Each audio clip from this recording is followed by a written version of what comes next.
At this time, I'd like to call the 3 p.m. session of the June 21st, 2016 meeting of the Stafford County Board of Supervisors to order. Will the clerk please call the roll? Ms. Bomke? Here. Mr. Cavalier? Here. Mrs. Maurer? Here. Mr. Milday? Here. Ms. Sellers? Here. Mr. Snellings? Here. Mr. Thomas? Here. Mr. Chairman, you have a quorum. Thank you very much. At this time, I'd like to take a moment to honor Deputy Brandon Boyle, the deputy with our sheriff's office who, as you probably know, was shot on June 7th after responding to a breaking and entering call. Our deputies know that when they take this job, they put their lives on the line each and every day. And yet every day and night, they show up, they come to work, and their goal is to protect everyone in our community. On behalf of the Board of Supervisors and every Stafford citizen, we'd like to commend Deputy Boyle for his bravery and his service to the community. And I'm very happy to report that he's doing well, and we expect a full recovery.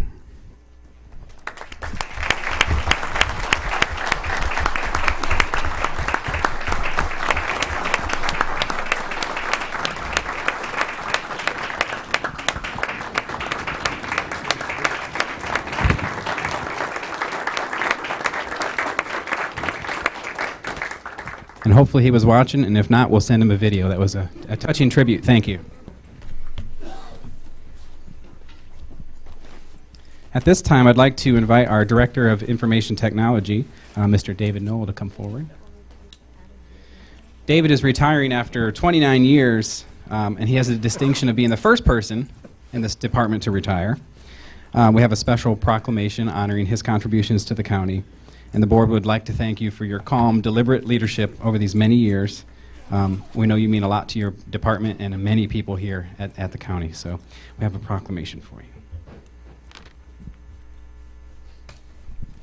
Whereas Mr. David Knoll joined Stafford County in 1987 as a data processing manager, and whereas Mr. Knoll earned a Bachelor's of Science in Hotel Restaurant Management from Shepherd College and a Master's in Management Information Systems from George Mason University.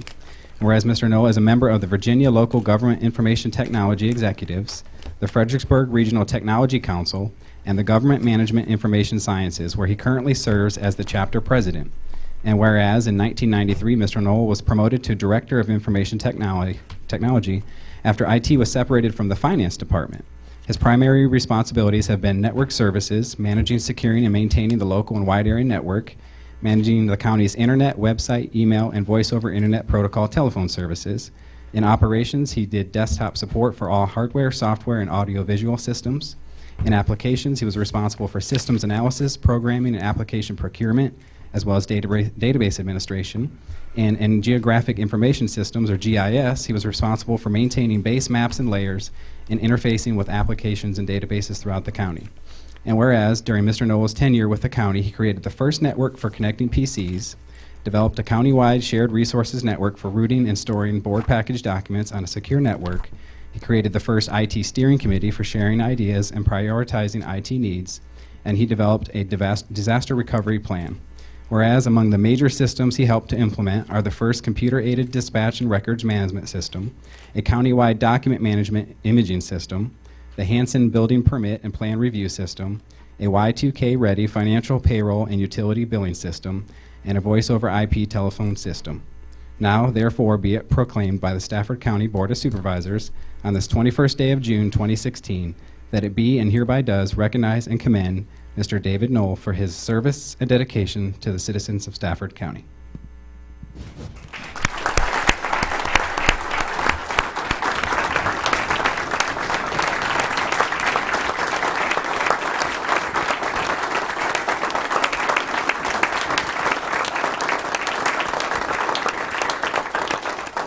I felt like I should have sung a song or something to get standing ovation. What I'd like to mostly comment on is that this is a team effort with all the various county departments and constitutional offices that we work with to implement systems. And we've always had good support from the Board of Supervisors, and that's a big plus. So grateful for that. So thank you.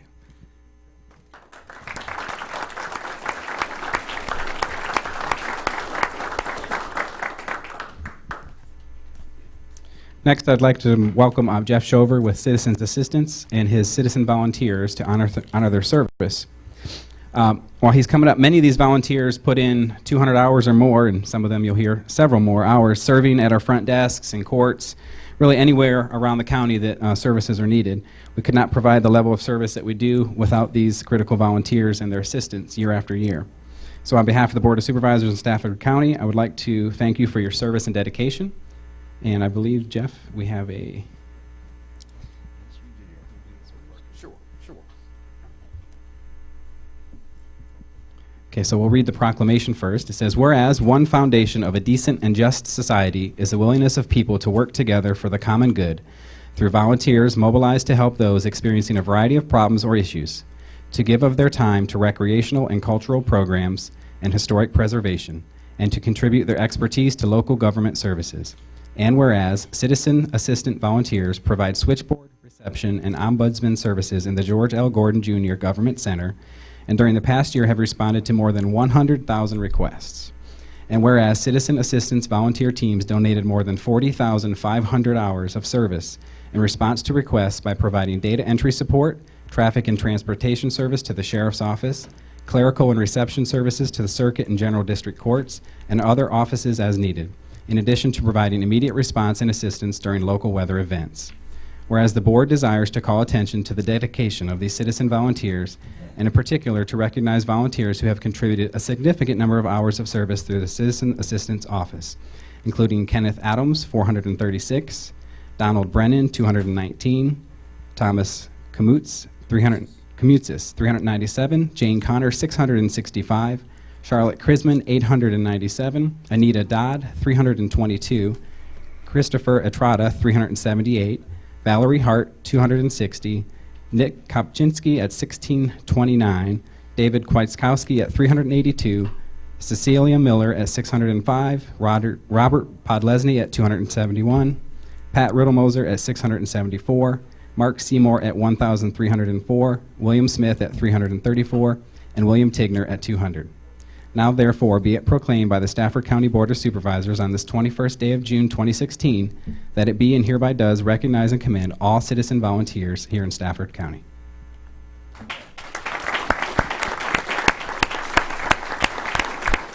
Thank you very much, ladies and gentlemen. Again, my name is Jeff Shover. I am the manager of Stafford Citizen Assistance and Volunteer Services Office.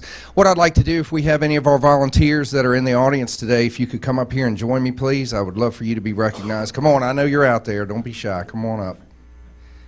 Come on up.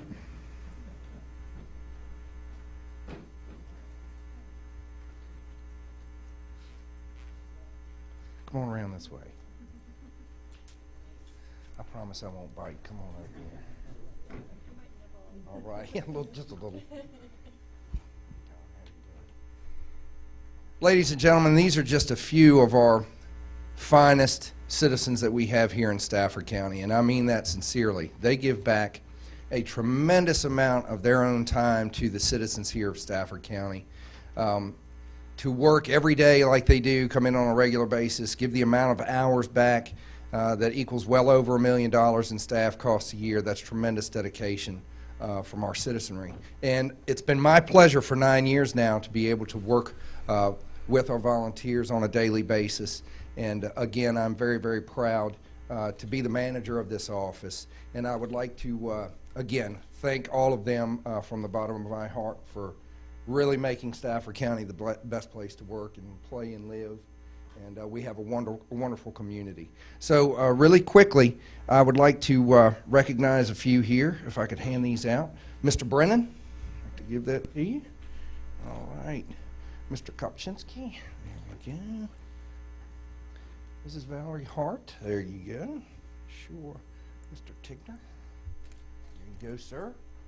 And certainly last but not least, Tom, there you go. All right.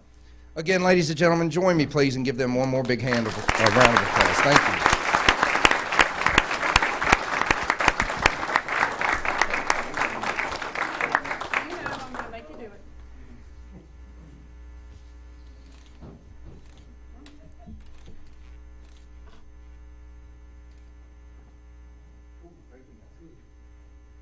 Thank you.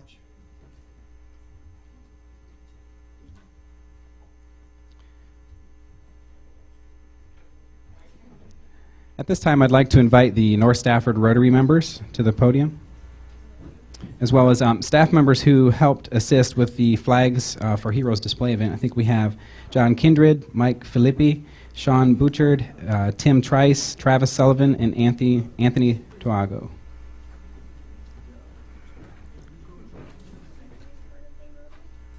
I am a charter member. Once again, on behalf of the board and the county, we want to thank you for such a moving display, and turn the podium over to you. Well, thank you very much. I'm Bob Solom, the president-elect of the North Stafford Rotary Club. This is Stephanie Lyles. She's the president. And next week, we flip-flop. You know, talking about technology, I remember when we first moved to Stafford County, we'd go over here to the real estate people, and they would go through a shoebox to find your taxes. But this morning, Kathy and Derek Carr came over and talked to us about what the current state of our Parks and Rec is in Stafford County, and we can all, I think, be very, very proud of what we've done in this county. We have a very, very good infrastructure.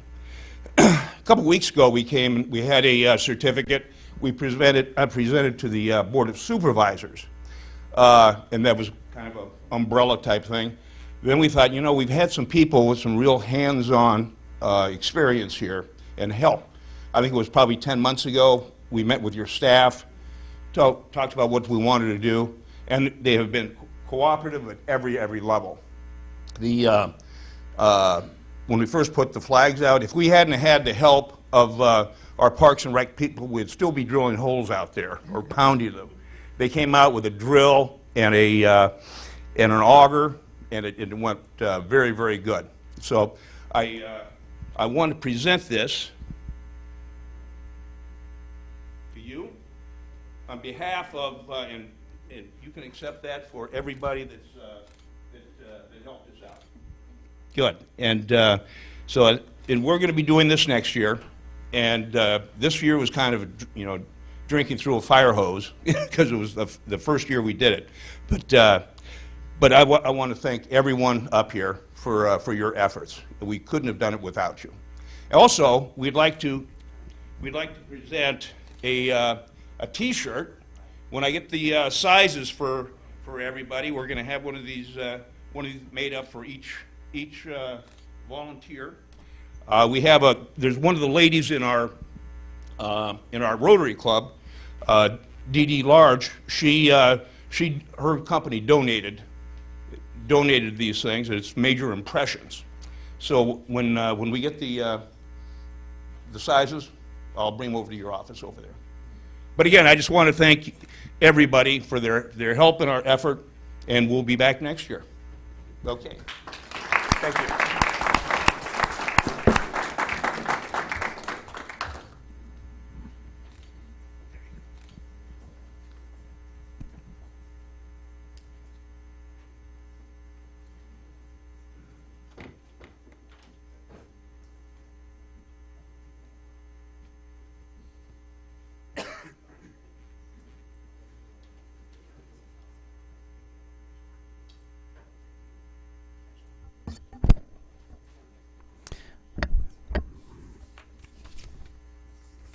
Okay, next we will have presentations by the public. Anyone in the chambers wishing to address the board will have an opportunity to do so. When you come to the podium, please state your name and address for the record. You'll have 3 minutes to speak. The yellow light indicates you have 1 minute remaining. The red light indicates your time has expired. I do have 3 speaker cards I'd like to call. First one I have is Ms. Dana Brown.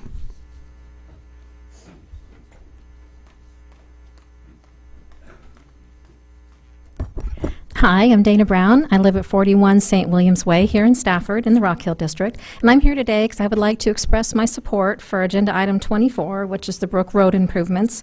And yes, I do know where the funding would be coming from. I do think that the general public may not have a good understanding where all the extra money the schools have is actually coming from or whose money it actually is.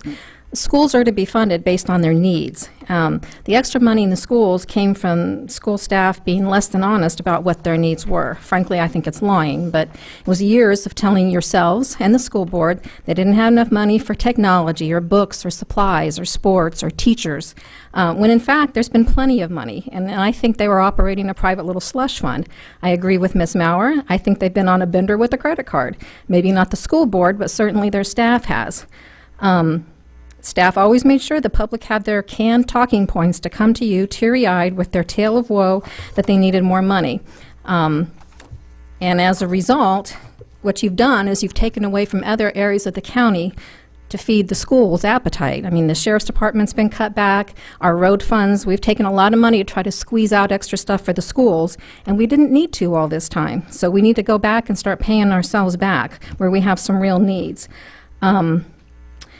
What's worse yet is I don't even think the schools have corrected their problem yet. What makes this more egregious is when this extra money came about last summer, there was an effort on some of the school board members to make some staff changes. And there was 4 members of the board that blocked that. And people still haven't been replaced that need to be. And for some reason, there's a reluctance among the majority of the school board. So I think it's going to be incumbent on this board to be able to manage the money for them until they can do so themselves. So please support item 24. Thank you. Thank you. Next speaker card I have is Donald Lauer.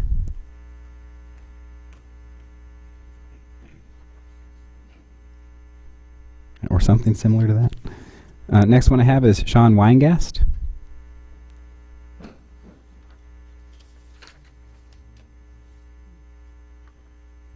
Good afternoon. My name is Sean Weingast. I'm with Best Industries, and we're the owners of the Renaissance Fair property, and I'm here to talk on item 28. This property is an M2 industrial property. It has a 4-lane divided highway, 2 crossovers on the highway. It is currently serviced by water brought to the property by the county itself, and I worked with the neighboring silver companies to bring a sewer line right to our property line. The property also borders the railroad spur, and it's the best place for industrial development between 95, 301, and Dahlgren.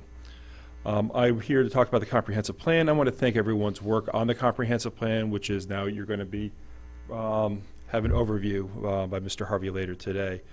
But I'd like to talk to 2 issues regarding the plan that's on the property. The first is the comprehensive plan shows that the property that's currently M2 industrial as of the comprehensive plan, not the rezoning, to become agricultural. Though it's not down zoning or it's not zoning itself, it will create a question onto people who, future employers, that if there was going to be a need to amend the comprehensive plan, depending on their needs or uses. But the second issue I really want to talk about is that the property is now being removed from the Urban Services District, the USA.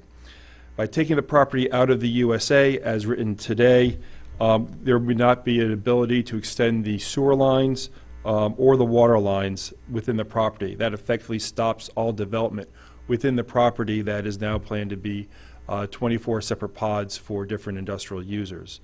I've been working with staff on this, and currently there are 2 already existing amendments to the USA, and what I'd like to propose and to work with staff is a 3rd amendment which would allow industrial users to extend existing water and sewer lines should those water and sewer lines be within the property or on neighboring properties.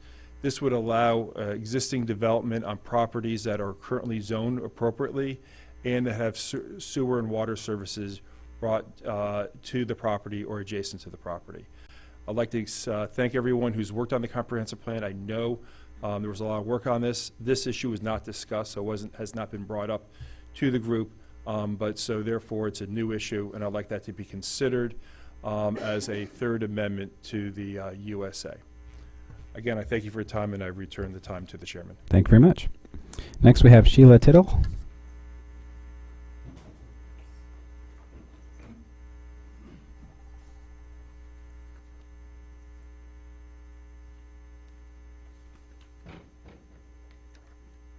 Good afternoon, ladies and gentlemen. Respectfully, Mr. Snellings. Ladies and gentlemen, I'm a resident at 82 Grove Lane, on Mooney Lake, where you socked us with a $100,000 tax. Some of us got a $118,000 tax. I would ask that you look at me, put yourselves in my shoes, and consider that I'm on a fixed income. I have been a member, an upstanding, good citizen of Stafford County for 43 years on the same property. When that tax bill came in, I was floored, scared, absolutely scared. I would ask that you vote against that tax and do not punish us. Many of the people that are in that community were not taxed. Only the people that are on that water. It's nothing to me. It was the barrier that I had to keep my house from going down in the severe winds that come through that aquifer. I lost a roof that cost us $48,000 to $50,000 to get 140 miles per minute, miles per hour wind gust stopped. Those trees were my barrier. I got nothing for those trees.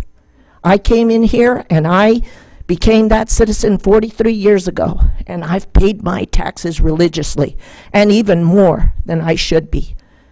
So I'm asking you to look at me and put yourselves in my shoes and ask you to knock down that tax, because Stafford County is getting a financial windfall by that water that you reservoired. And many times I appeared to your meetings and I was told many times in your years, Mr. Snellings, that I would not be taxed. So I am asking you to consider what I'm asking you. In fact, you hear me pleading with you. Do not do that to someone who is on a fixed income. Because once you do that, the next year and the next year and the next year, it goes up. I don't want to be punished, people. My husband and I built that home twice. So I'm asking you to save this resident, and I don't know how many are here to speak about that Mooney Lake, but I am asking you and pleading with you to not do that to us. There are many, many, many, many homes that were not taxed, and I would have to take that. And I can't do it, people. I can't. Because then a penalty comes and a severe punishment comes and it builds up and it builds up, and I can show you my tax bill and I'm still paying. So with that said, with all due respect to you, I ask that you consider and take that forward and just crush it. Thank you very much. Thank you. Anyone else in the chamber wishing to address the board, please come forward. Good afternoon, Elaine Calendar, 622 Lancaster Street. I came to just make a brief comment about item 29 that's on your agenda this afternoon. You're planning to discuss amending the board's bylaws to allow votes to be taken on new business items if they've previously been heard by one of the board's standing committees. I'd like to note that much more discussion about the issues in standing committees used to be done in the public eye. What happened in 2011 under Chairman Dudenhofer at the time, instead of the board's meeting starting at 1 o'clock, they changed the start time till 3 o'clock, and they moved some of the proceedings up to the conference room for some committee work. And up there is no television coverage, no video coverage. And so unless members of the public attend those meetings, they don't know what is being discussed. So I guess when I saw this item on the agenda, I thought, I'm not sure I can support having something come directly from a standing committee to new business for a vote. So I just wanted to bring that to your attention. I had not planned to talk about the schools this afternoon, but having heard Ms. Brown's remarks, I didn't agree with most of what she had to say. I do believe the schools should and need access to the funds that are in question. And one item I'd like to mention is the bus drivers. There's a problem attracting bus drivers because of the low pay. And I hear about very long rides for children on buses. So I think that is an important item to consider. Thank you. Thank you very much. Anyone else wish to address the board? Please come forward. Could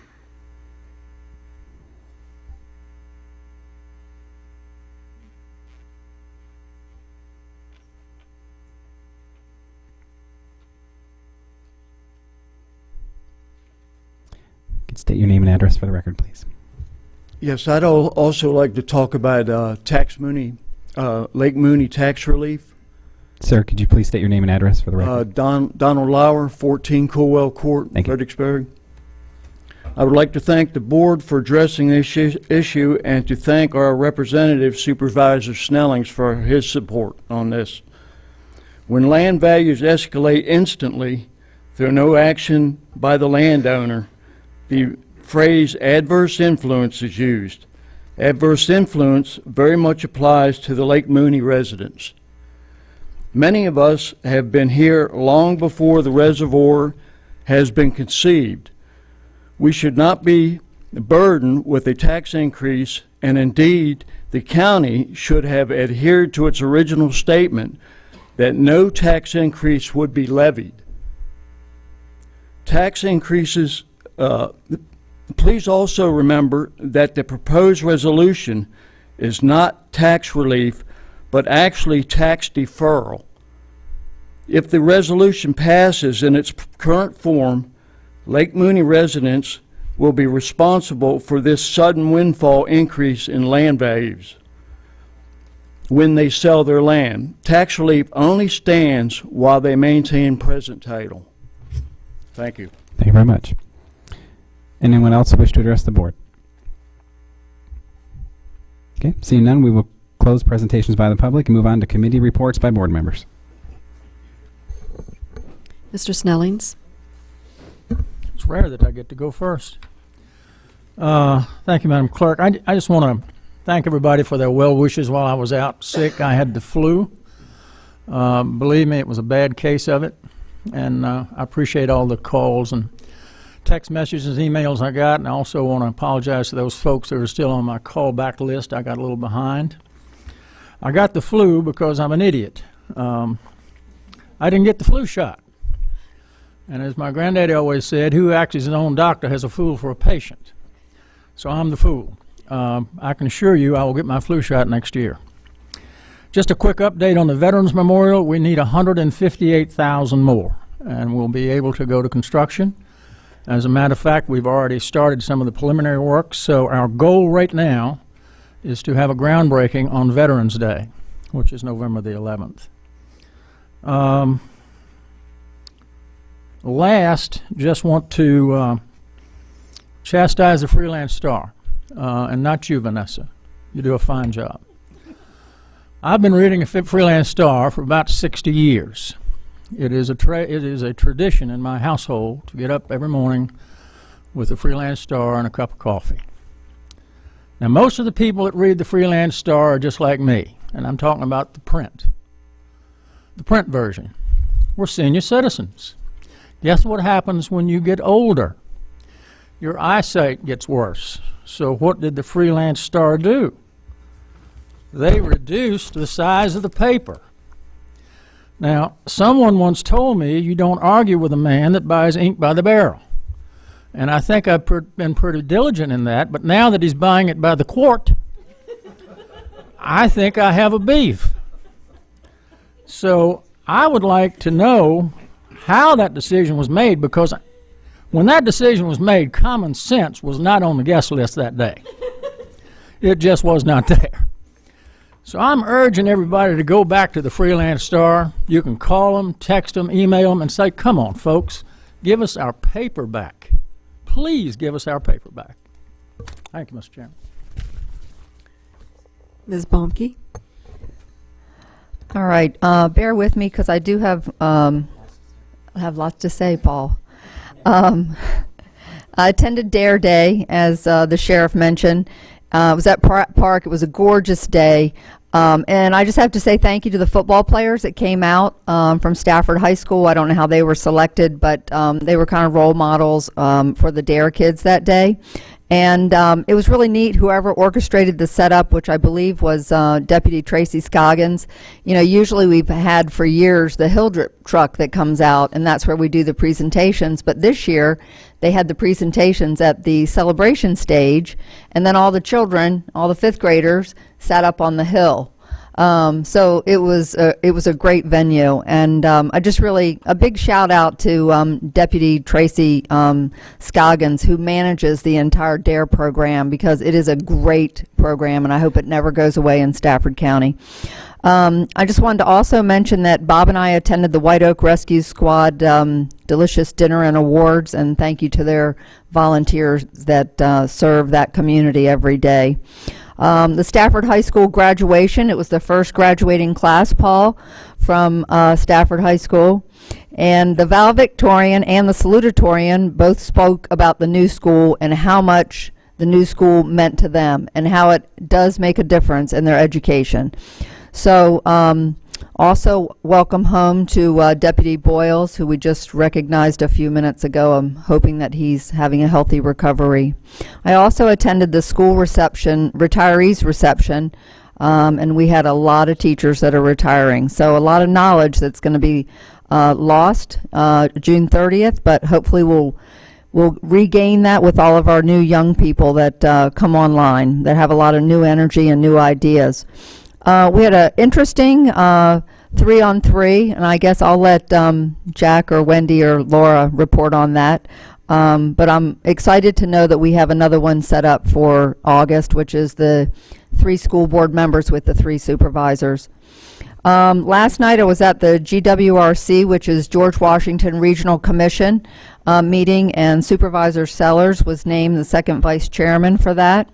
And after that meeting, we had the FAMPO meeting, and I'm just going to report on a couple things, and then Laura and Paul can add on to what I have to say. But the funding from the Commonwealth Transportation Board was voted on last Wednesday, and that's significant because under the corridors of statewide significant, VDOT has approved for the Fredericksburg District all of our projects. And a lot of these projects the board has been talking about for a while. A new one that they're going to be studying is the 301/207 corridor, because we're trying to determine if the Harry Nice Bridge ever gets rebuilt by the state of Maryland, and that's a big if, can we move some of the traffic from Interstate 95? Can they use that as an alternative route? But based on the fact that there was a 12-mile backup the other day because the Harry Nice Bridge was down to 1 lane, we need some changes over there. But also, just a lot of the FAMPO members were concerned about what happens once you get over the bridge. As you know, if you've traveled that way, going into Waldorf and La Plata, traffic doesn't move that fast over there. So state of Maryland needs to look at, how they can maybe better move traffic through that entire area. The HB2, which is the funding, sorry about that. HB2, which is the funding for all these state projects, has now been renamed, and it's called the SMART Scale. So you won't hear it referred to as HB2. It's now called the SMART Scale. And I guess the most important thing, since this is kind of going on, is the most exciting thing for me is the fact that they have finally approved a major rehabilitation or a replacement for the Chatham Bridge. And there's been a lot of discussion about the Chatham Bridge versus the Falmouth Bridge. People seem to think that the Falmouth Bridge is actually more deficient, but it is not, and that's because it shakes, and it was built to shake. But the Chatham Bridge is actually a deficient bridge, and they did fund that in the State of Good Repair program with the last Commonwealth Transportation Bill. One thing I would like to see included in that is I would like for there to be some kind of an interconnector for those people that are on the Fredericksburg side with the people getting over to our trails in the city of in Stafford County.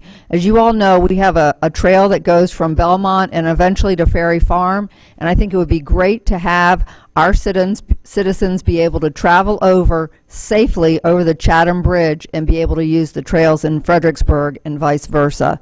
But that's a conversation for another day. That's all I have. Thank you. Mr. Cavalier? Thank you. Today we had a Finance Audit and Budget Committee meeting, and the other members here are Mr. Thomas and Ms. Maurer, and I think some others were in attendance here too. We had a long list of items to go through today, including things like shared services and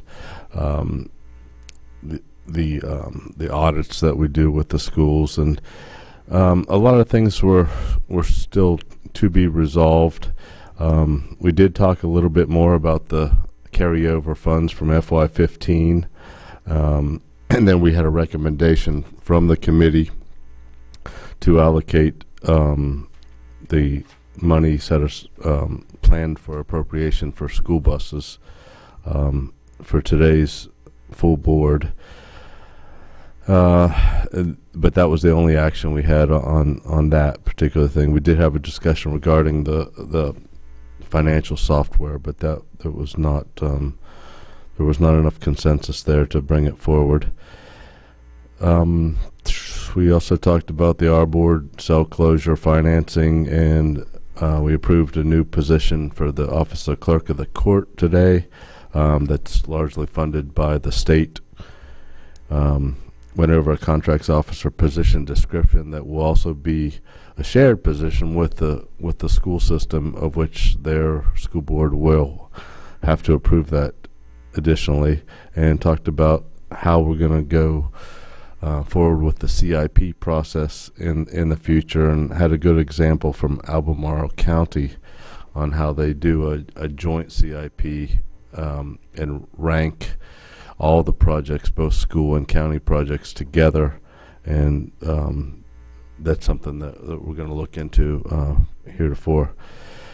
I also went to the North Stafford graduation this year with Ms. Sellers. We represented the Board of Supervisors there. There were no school board members present. We did, and then I had a tour of the Widewater roadways with Delegate Dudenheffer, of which there's a couple roads, Arkandale Road and Brent Point Road, that are scheduled for lots of road work here this fall, and hopefully we're going to include Decatur Road in the next HB2 go round. I met with the Quiet Harbor Volunteer Rescue Squad. They had some concerns about some new processes here in the county. And then the joint schools meeting that Meg alluded to earlier, we had a lot of items there that we talked about, the excess funds situations from FY 15 and 16, pay parity issues, again, shared services, particularly with respect to financial shared services, of which that is essentially a done deal. We will be going to shared financial services with the school system. We also basically got no update on the forensic audit situation. Still waiting for them to finish that process. And talked about the new elementary school design, and just got word today that new number looks to be about $38 million The original estimate was 24 million. So we've left that for the school board to come back with a replan effort on that and tell us how they're going to proceed with, because that doesn't fit into the CIP currently. So lots of work to be done. Thank you. Mrs. Mauer. Thank you so much. I attended the Colonial Forge graduation and want to congratulate all the graduates in Stafford County. You did a great job, and I will tell you, they've got that graduation process down. It was my first one, and I was a little nervous in that long black gown sitting on that stage in the heat, but they started it at 8, and we were done by 9:30. So congratulations to Colonial Forge for being able to process 500 graduates in an hour and a half. Incredibly impressive. Also attended the Joint Schools Committee. Won't belabor that point. It was a healthy discussion, and hopefully we can continue to move forward and work together. I am, however, disappointed to receive report in our Finance and Budget Committee meeting that their superintendent has not received any direction as of yet to work with us on the shared financial services. Would love to work with them, but they need direction from their board. Also attended the Civ Mill reception, which was very exciting. This is a effort between the Marine Corps Base Quantico and Stafford County to discuss issues related to both, so we can both continue to grow and reach our fullest potential. And it was a warm welcome by Marine Corps Base Quantico, and I just want to remind everybody that those sounds of freedom that we all hear are also sounds of economic expansion.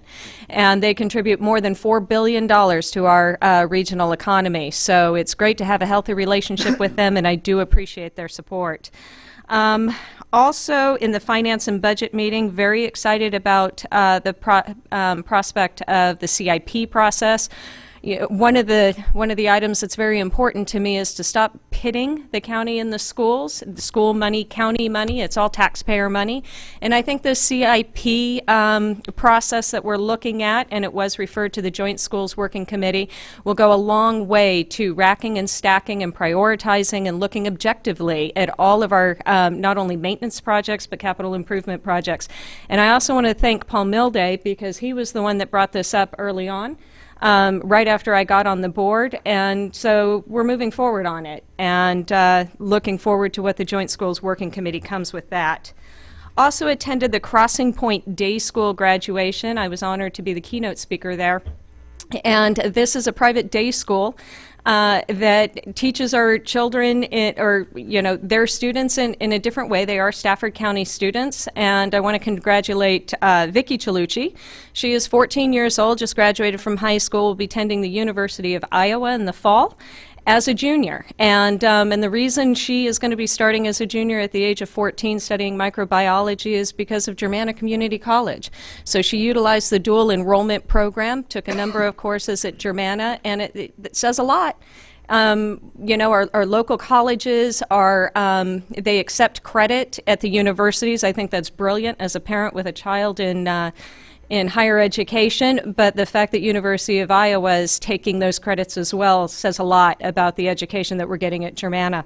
In addition to that, Daniel Chalucci is 16 years old. He also graduated from Crossing Point last week, and he will be attending George Mason as a junior as well.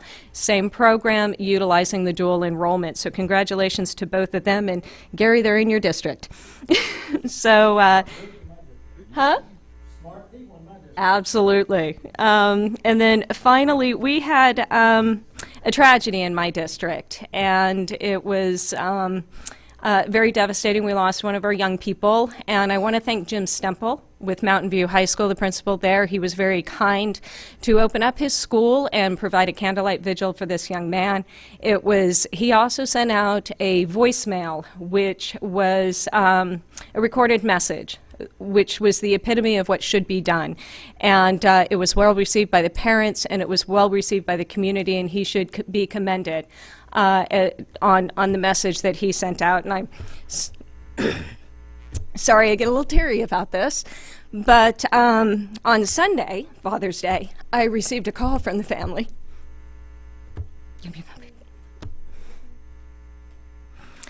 And I want to thank 3 of our staff members for answering their call to need.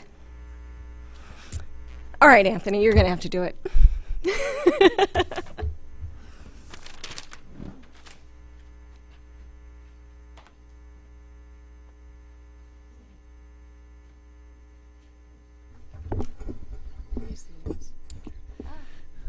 Mr. Chairman, members of the board, what Mrs. Maurer wanted to indicate was that the family was in need of some immediate support.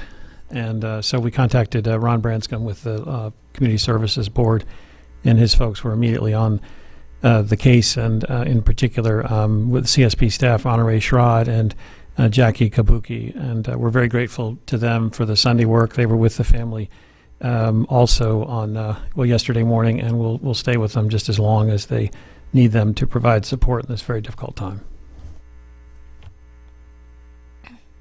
I will end it there. I'm sorry. Mr. Milday? Thank you. In the last couple of weeks, I attended several regional bodies. Our board had a long 2-hour meeting. It's our big meeting of the year, really, it turns out. And I'm happy to report, and Jack and I serve on that together, I'm happy to report that finally we really see some positive movement on all fronts. The fees that we've been charging, the forcing local commercial haulers to dump at our landfill has resulted in some long-term projected savings, but also some immediate savings. We're coming in about $1 million better than we thought we would this year. Keith and Anthony have put a lot of time into this. About $500,000 to the good on revenue projections, and the other half on savings in the budget.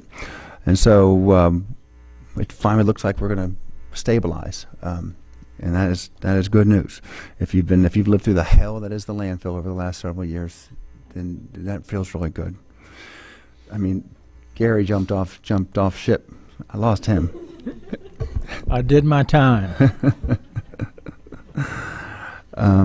VRE, it's a great group. Bob and I had our VRE meeting, and it's good to report occasionally that on-time performance is still up in the 80s and 90s on the lines. By the way, when I started on this board, it wasn't like that in the summer. Especially, we were in the 60s, and people were irritated about that big time.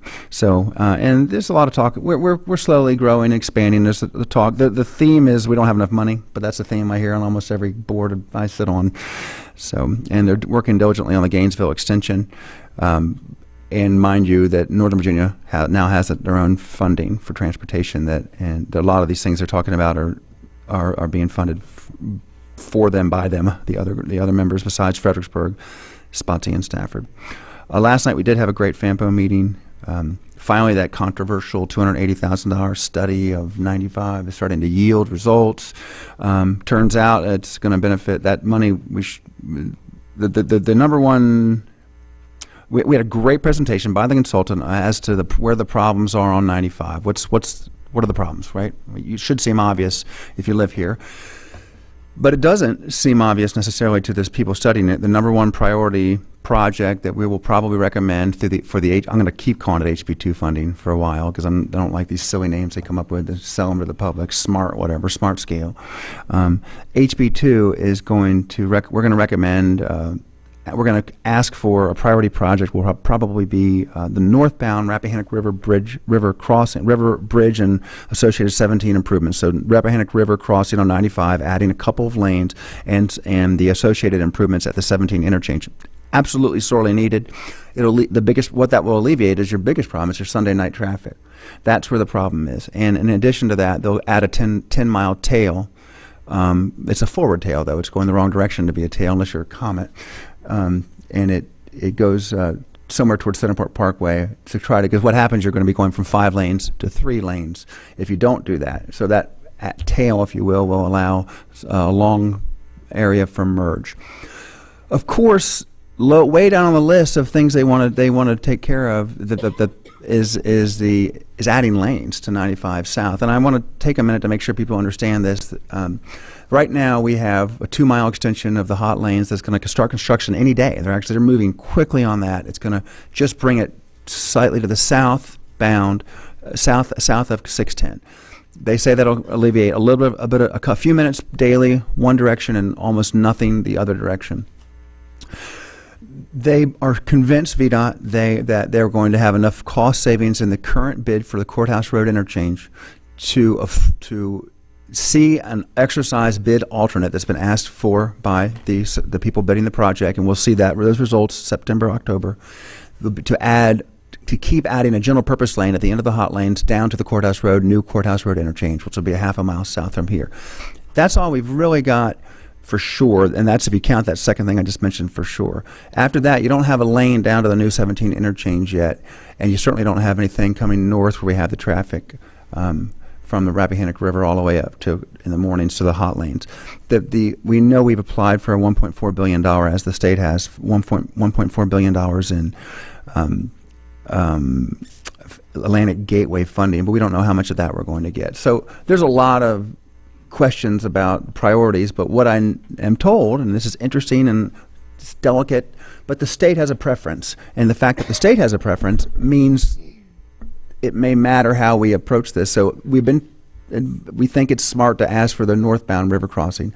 We're more likely to get it, and so I didn't see anyone arguing against it except me maybe at the meeting last night. So I think we're going to see FAMPO endorse the northbound river crossing project as our big statewide, significant project. 125 or 150 million. 150? 50. Yeah, 150 plus. I think we added 10 to it for the tail, right? So 165. It's a big deal. So we get it. That's a big deal for the region, but we still have to figure out how we're going to move traffic. And anyone that's been looking at it in the last couple of weeks can see it just gets worse in the summer, and it's worse than it's ever been. So there's a lot. I could talk forever about FAMPO. It's exciting. We have 3 energetic members there, and it's an exciting budget. And we didn't get all of our stuff approved, by the way, from HB2 this time. We did not get our the final improvements to Brook and Leland VRE. So we almost got everything we wanted. And then public safety, I'm not a member, but I certainly enjoyed the conversation about the courthouse. I don't hope maybe someone else is going to come up at the last. But while we've been building new high schools at $70 million a clip, we have been neglecting the courthouse and their capacity issues are acute. They have problems. They have too many cases and not enough room by any measure, and we have got to do something about it. And yeah, when you spend $70 million on a building, and the most we've ever spent, I would hope people would be impressed with it. It darn well better be something special, and maybe one of those valedictorians or salutatorians will go into economics and have a different point of view. And I would like to pull 15 and 18 when the time comes from the consent.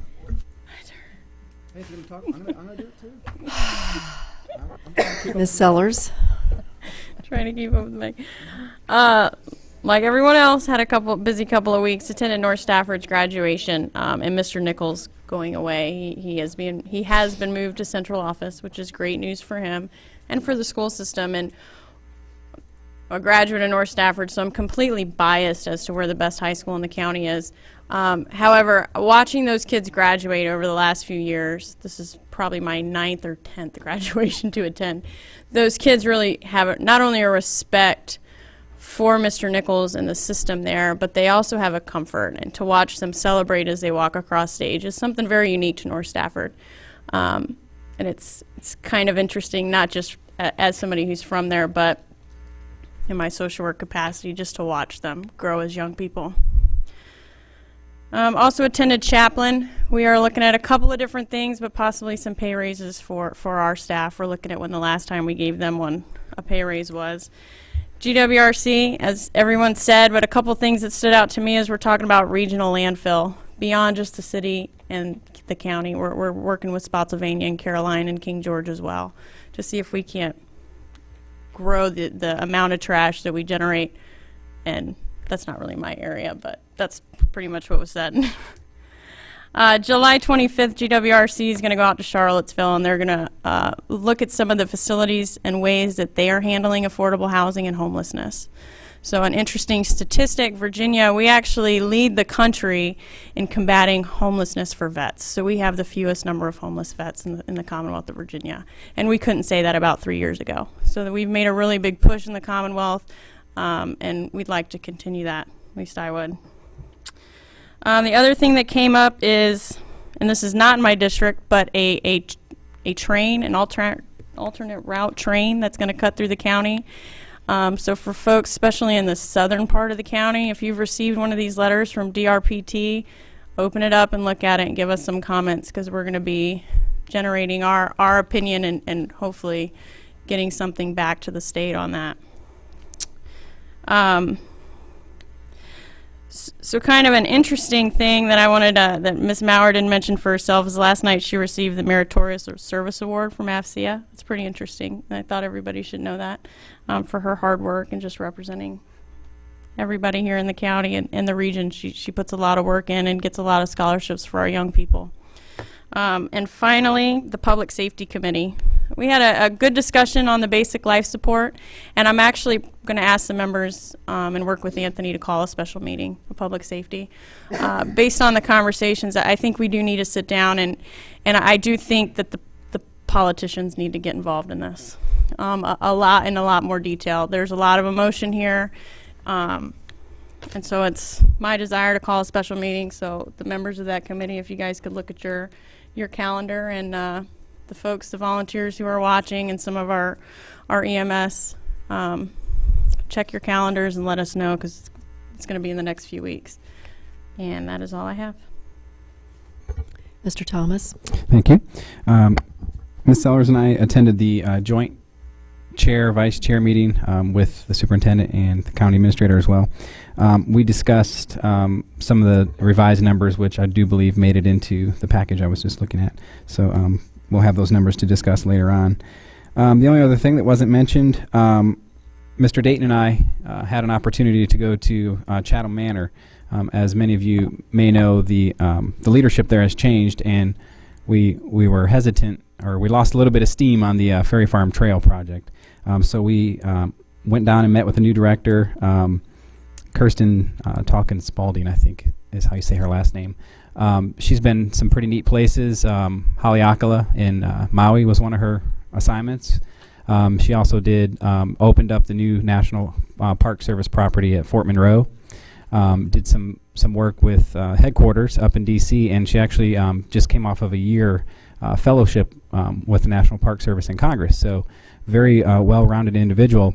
But I think both Mr. Dayton and I were both surprised to find out that during all those tours, she had a house here in Stafford. So she's actually a Stafford homegrown, very vibrant individual. And we discussed kind of where we're at with the trail and what we need from their end. And she was very supportive of helping us move the project forward. And Meg, we did talk about their desire to weigh in on the bridge as well and have a pedestrian access. We're looking at hopefully continuing the Heritage Loop and the Heritage Trail Loop between the city and the county. So I think that's on everybody on staff's radar to make sure whenever VDOT's asking us about that bridge, we're always mentioning that. And it looks like NPS is willing to weigh in as much as they can as well. So that's the end of my report. I have one thing. Okay, go ahead. Sorry, I was going to follow up with Ms. Maurer for anybody watching. You know, the loss that we had last week just is really another example of the mental health crisis that we have in this country. And for those out there who have no idea how to access those of us in the emergency services field, most people don't realize that along with the law enforcement officers and the firefighters and EMT, there are therapists 24 hours a day available to you. If you call 911, they can get you in contact with the CSB. As long as you let them know what's going on, officers can go out there. They are trained. And then they can get in contact with the CSB. If you don't feel comfortable calling 911, there is a 1-800 number for a suicide hotline. If you or anybody you know is experiencing that, they should call that hotline. Those are trained therapists on the other end of that line who can help you, your family, your friends. And anybody who needs it can certainly reach out to me. I can get you in contact with anybody. Thanks. Thank you. Next we'll have a report of the county attorney. Defer any comments, Mr. Chairman. Thank you. Okay, next we'll have a report of the county administrator. Mr. Chairman and members of the board, because of the late hour, we'll dispense with our usual capital project update. Mr. Hoppy and Mr. Rapper here. Certainly if board members have questions throughout the afternoon, I'll ask Ms. Perrott to come forward. We did brief the Finance Audit and Budget Committee this afternoon on the implementation of the pay study, which was partial implementation, I should say, which was funded as part of the FY17 budget, and we'll give the board a quick overview. Good afternoon, members, Mr. Chairman, members of the board. I'm Mary Pratt, Chief Financial Officer. As the board may recall, in the fall of 2014, we began a pay study, and as a result of that, in the current year, some of our salary scales were moved to better align with the market. Individuals who were below the minimum were moved to that minimum of the new scale, but no other salary adjustments were given. The budget for FY17 includes a 2% across the board budget salary increase, and then also authorizes the next phase of the market adjustments. Both will be effective July 1. After further study by our consultants, the Titan Group, and several meetings with the public safety agencies, salary compression was identified as an issue along with market competitiveness. So to address those two items, Titan developed a model using salary targets along our scales based on years of experience. We don't have a step system. We have a scale depending on your salary, your position, and you're placed somewhere along that scale, but there are no targets for where you should be along that scale based on years of experience. So they developed those targets. Uniform public safety positions were on a slightly accelerated schedule. That is, they needed fewer years of experience to be considered at the midpoint. So effective July 1, after providing the 2% salary increase, we're able to move all those affected employees, those who are below their target, to halfway to their target. This helps alleviate the compression and also will make our salaries more competitive with the market. An additional issue within fire and rescue was identified regarding the ALS, or Advanced Life Support Pay Supplement. There are two levels of training and certification, but we had one supplement, a $5,000 supplement. So to address this, we're providing a second $5,000 for a total of $10,000 for those who have the paramedic or higher level of certification for advanced life support. This rewards those who have achieved that higher level of certification. The cost to move employees halfway to their target and to provide that additional supplement is estimated to be about $1,150,000. That's a conservatively high estimate because it assumes that no one targeted would leave. There's no turnover in those targeted positions. As you may recall, $900,000 was included in the FY17 budget for this, and subsequent to the budget, some debt was finalized, and we've identified $200,000 in recurring debt service schedules that could be applied for the salary adjustments. Should that extra $50,000 be needed, we are very comfortable we can manage attrition to cover that. About 425 employees will receive some sort of an increase as a result of these actions. And I'd note that department directors, constitutional officers, deputy county administrators, the county administrator, and county attorney were not included in this study. While these compensation enhancements will certainly improve our competitiveness, we would recommend that in the future a broader discussion, a broader conversation about our compensation philosophy be brought forward. No board action is required. We will communicate this information with employees tomorrow, and the salary changes will be included in the first pay period of the new year. I'd be happy to answer any questions you might have. Do you have any questions? Okay, thank you very much. Mr. Chairman, just a few quick items of note. The board was good enough to recognize David for his outstanding service with the county, and sitting just to his right is Mike Cannon, who is our new Chief Technology Officer. Mike started yesterday, and the good news is he came back today. So hopefully he'll come back tomorrow. Mike has a BA from Brigham Young and an MBA from the University of Maryland. His private sector experience was the CTO for the City of Rockville, Maryland, as well as for the International City County Management Association, and we're really glad to have Mike on the team. So welcome to Mike. Did want to mention and remind the public that the board's next meeting is Wednesday, July the 6th. It is not on a Tuesday as normal because of the July 4th holiday, so we pushed it forward to Wednesday, July 6th, beginning at the usual 3 o'clock with committees beforehand. Before I get to agenda changes, just one other thing I'll mention about another member of the team here, and that is the amazing Derek Carr, who's our Recreation Program Administrator. Derek has taken a few days off here at the end of the week to go out to California where he will run in the Western States 100, which he has qualified for. That is 100 miles, and his goal is to complete it in 24 hours. And so we'll all be watching him very carefully. I've been training with him. I think he's ready to go. We have one addition to the agenda, item number 32 from Mr. Milday, discuss traditional build for Annie Moncure Elementary School with a voter referendum in November, and one deletion, economic development number 8, authorize the county administrator to re-execute a regional tourism agreement. That concludes my report, sir. I hope that's a bicycle race, not a foot race, but it's probably the latter, isn't it? Wow, amazing. Well, good luck to him, and we hope he makes his goal.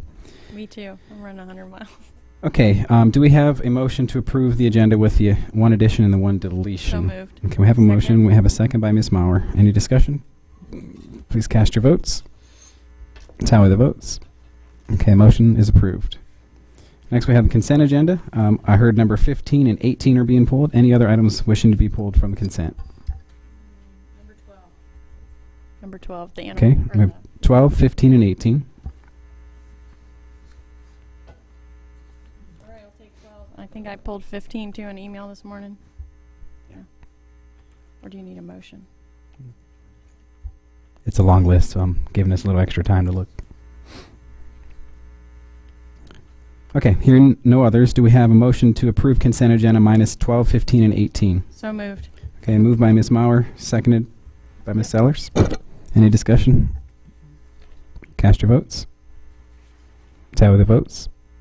That motion passes 7-0. Item number 12. I just wanted to pull this so it gets a little bit of attention. The second annual Clear the Shelter event, July 23rd, where we're waiving the adoption fees of animals in our shelter. So if you're thinking about adopting an animal, certainly that's a good day to go do it. So please consider it. Okay, do we have a motion for R16-184? Okay, we have a motion, second by Ms. Mauer. Any discussion? Please cast your votes. Tally the votes. That motion passes 7-0. Next, we have item number 15. I don't know why Mrs. Sellers pulled this. I pulled it off just to do the same thing that she just did, which is I wanted to kind of celebrate that we're getting this acreage for Germanna Community College, full site in Stafford, where you see the dirt being, you can't miss it, on Route 1 here just south of the big entranceway being cut in. I believe that will end up being the entrance to the new Germanna Community College campus one of these days. It's 25 acres.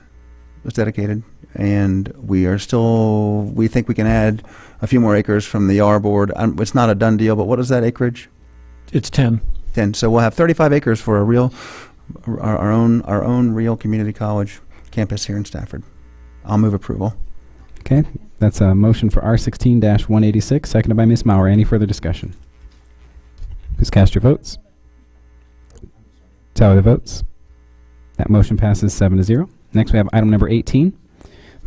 You know, we've talked about this too much already in one of the meetings where we were talking about it. I can't remember. Maybe it's community and economic development. But I just wanted to send I want to do a caveat to this. We're talking about how much square footage of signage you can put on a commercial building, and whether it makes sense to have it all 90% of it committed to the front or the sides and not the rear, when we know that sometimes in the rear of a building there are that's the area you want that faces the public. But at the same time, although I don't object to what they drew on the side of the building right here in the courthouse, the postal place. I think it's really risky to have that allowable in law. He painted a big picture of a postal guy, and he put the DRL and all the different logos for FedEx there. And I would like for some attention to be given in this recommendation, a referral down to the Planning Commission, also to how you can sign a building. I don't think we should be paying. We should just be letting by right in commercial buildings paint designs on the sides of the buildings. At least I want it considered, and I know that it certainly is already codified in law in a lot of other places you can't do it. So I don't know if that's an appropriate time to do it, and I should have done it out of the committee, but I would add that. Well, I thought in the committee, I think you and I got voluntold to be on the committee, and we were going to discuss all those items, and we pulled this one specifically out just because there was an urgent need. But I mean, it's up to you. Yeah, it was Laura. That's Yeah, right. well, I got okay. out of it. That's So it's right. an urgent need in your district. We're changing the law in your district to, Well, the reason why is we have those buildings along Garrisonville Road where it's the back that faces Garrisonville Road. There is no frontage of front or side property, and so they're only allowed to put 10 by 10 signs up there, and you can't even see their signs. I just want it to be signs, not. It is signs. I don't This want is it to not be talking a about- painting of whatever your logo is. No. Not unless we can have a chance to get a better handle on that. So can we make it? It's can we- specific to that square footage, right? It's very specific what we're sending down. But you can interpret it. I'm telling you, across the street, it's legal. Yeah, Mr. Harvey, Through the logo on the sign, the building is the sign. could you add some color? Well, they also have a mannequin out back. Thank you, Mr. Chairman. This proposed amendment would allow for larger signs on the backs of buildings, specifically commercial industrial buildings. But right now, it's limited to 10 square feet. It speaks to signs in general. It doesn't say what type of sign, whether it's a channel sign or a flat sign or a painted sign. That would So- require a separate amendment. In the case of I'm sure we've all seen it, of the man, the postal man that's drawn on the side of the building, because the background of that sign is the building, it doesn't count into the square footage. So he basically drew a full-size logo on the side of his building, and it's the building that's the sign. And so you could just, if I were to just put the letters, whatever, puppies on the side of one of these buildings, because God knows someone's trying to sell give away free puppies. If I put, can I just paint the whole side of a building with a word, and you're only going to count the actual letters into the square footage? Yes, normally we would count the wording or the design of the logo or the figure that's on the actual image. Okay, then it should be constrained to a square, 10 feet, or whatever the square footage is in a square. I don't think you should be able to turn a building into a sign. But that's my opinion. If you guys want to leave it alone, fine. Do we have, there's no other provisions that protect us against, or anything else? I'm thinking of subdivision ordinance. We don't have any kind of, the way things can look? Ms. Sellers, unless there's a proffer with a rezoning of property or a condition through a conditional use permit, the county wouldn't have any other regulations. There are possibilities where commercial building owners often have covenants and restrictions on how the signs can look, and they have to match the overall theme of the center and those types of things. In this particular case, Mr. Milday was referring to as a single building. It's an older structure. It's been in existence for a lot of years. And it's commercially zoned, and the property owner chose a painted sign instead of a sign affixed to the wall of the building. Okay. Do you think we can add Mr. Milday's concern to this item when we send it down and not detract from the original purpose? I mean, Yes, Mr. Thomas, I believe if the board wanted to give that direction to the commission, look at possibly prohibiting painted signs on walls. Or just count their background space. It's an interesting trick. By just painting on the letters or the logo, you're not factoring in the background around them. So you can make it huge because you're only measuring the guy, right, or the letters instead of a sign. So I don't know how to say that. Maybe you just tell them. I don't know. Tell them there was a concern for that. And I'm sure that God knows they're not short on energy to work on ordinances, so we might be enough. Mr. Milday, we certainly can pass that along to the commission. That said, because I'll be harping on this again when it comes back to us, so we have to get it worked out. Okay, well, let's get a resolution on the table here. I move approval. So R16-204 with the language to look into these painted signs. Right. Comment. Please. Please tell the planning commission not to take 6 months working on this. This was the compromise because we've taken 6 months. It is hurting business owners on Garrisonville Road, our ordinance as it stands. Please don't let them take 6 months on this painted sign issue. Yeah, we know there's a lot. Only request. Right, we know there's a lot more to be done, and we have a good committee that's going to take care of all that for us. Okay, any further discussion on R16-204? Okay, please cast your votes. Tally the votes. Motion passes 7-0. Next, we have item number 22, Finance and Budget. Consider reappropriating the school's FY 2015 carryover funds. Good afternoon, Mr. Chairman, members of the board. I'm Nancy Collins, Budget Division Director. This item specifically addresses the funding for the school buses. At the beginning of the fiscal year, the board approved the purchase of 8 school buses at the cost of $836,000. We were planning to use master lease debt to reimburse us for the purchase. The schools purchased the buses. We transferred the money over to them, and when the school's unspent 15 funds were confirmed, this was one of the items that they brought up that we should use cash for, was to not borrow the money, but to pay the county back for the purchase. Anticipating the unspent school funds would be used for the purchase, we did not borrow the debt in the fiscal year, and we didn't include the debt service in the upcoming fiscal year. Proposed Resolution 1652 would reimburse the county for the bus purchase. It supports the board's policy to reduce reliance on debt. There would be no change to the school's operating budget for either 16 or 17 with this action. And as Mr. Cavalier mentioned, it was discussed at FAB, and FAB voted to approve. Staff recommends approval. I'm happy to take any questions. Okay, any questions? Okay. Second. Okay. We have a motion for approval and seconded by Ms. Baumke. Do we have any discussion on this? Okay. Please cast your votes. Tally the votes. The motion passes 7-0. Next, we have item number 23. County Attorney, consider seeking enabling legislation from the General Assembly to provide tax relief to Lake Mooney property owners. Mr. Chairman, members of the board, as a result of the Lake Mooney reservoir creation, the surrounding parcels are now considered somewhat as lakefront property, if you will. And we have examples, as you've heard here today, of some of these property owners achieving an increase in assessment value of some $100,000 up or down. Supervisor Snellings, of course, in that district has been approached by several of the property owners there to consider some tax relief.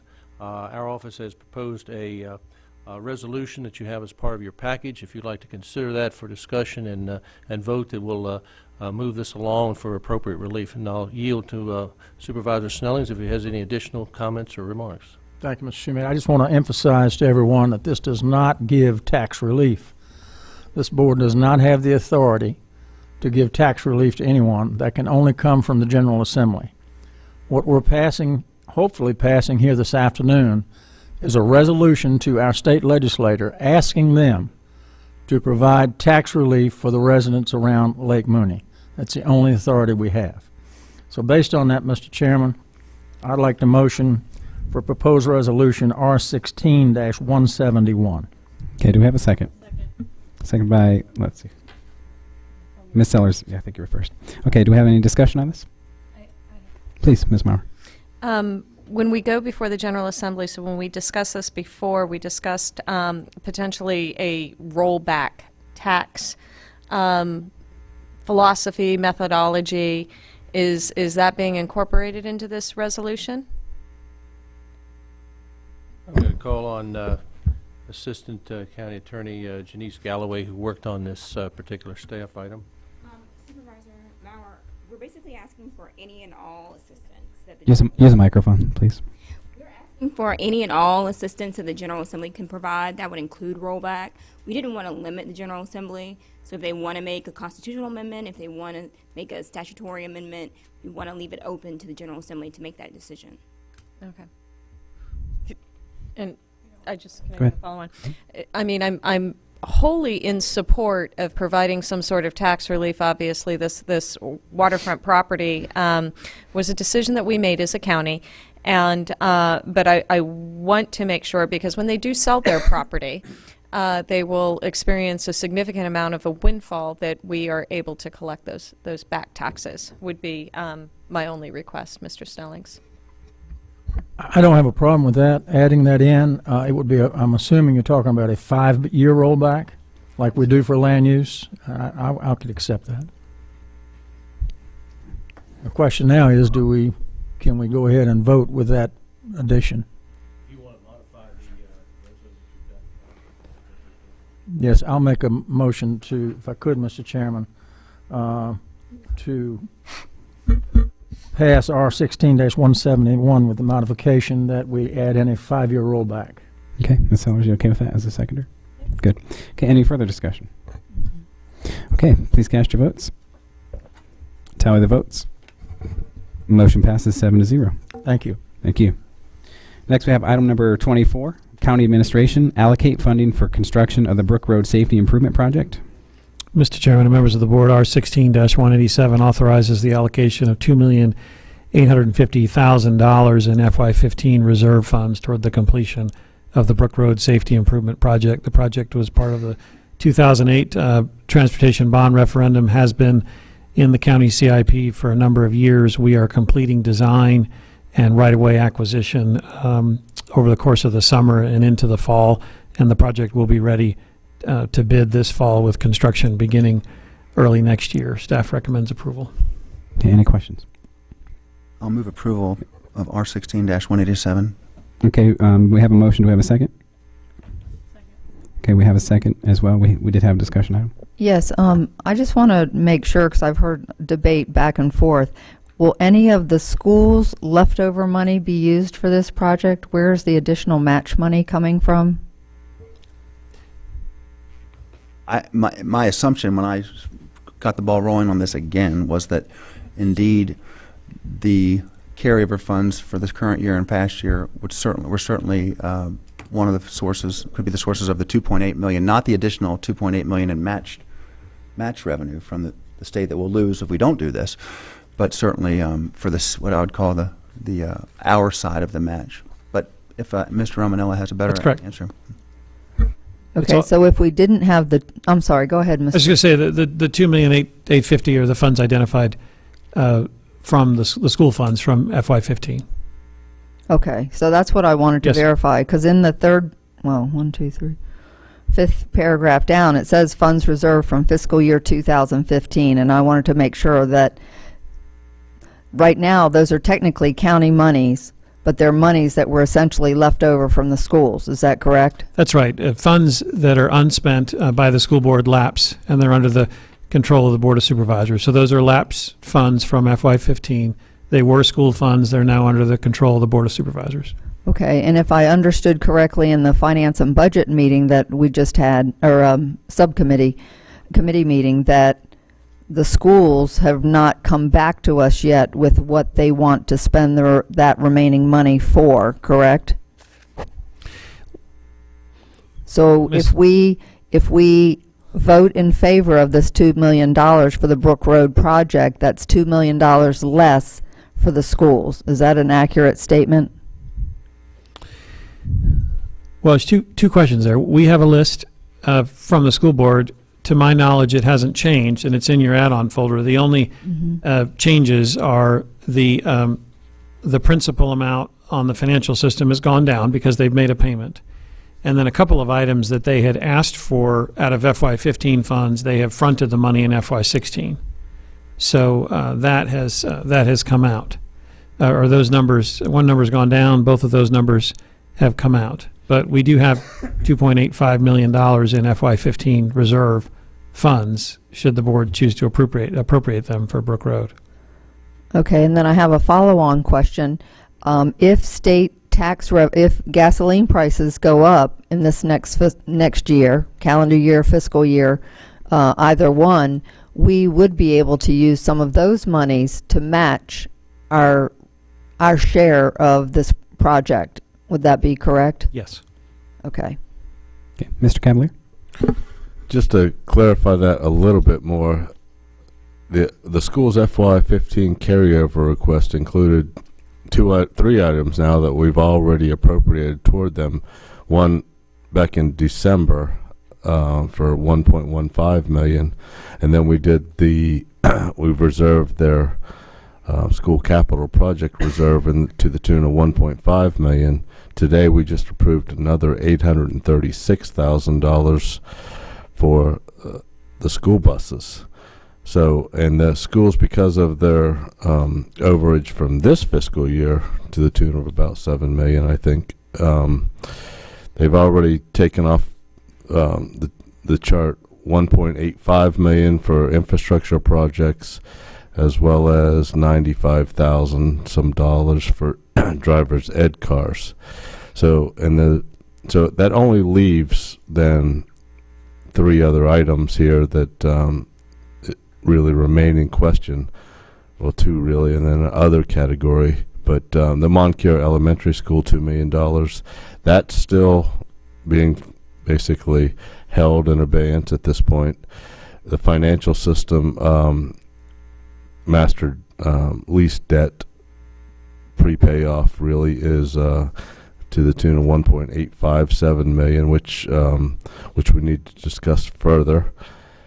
So those funds still all remain, and a lot of people are getting confused over this. I see a lot of discussions about, well, this was the school's money and it should go back to the teachers, but because of the oldness of the money now, it can't go back to the teachers for salaries. So it has to be spent on some sort of capital projects, whether they be from the school side or from the county side.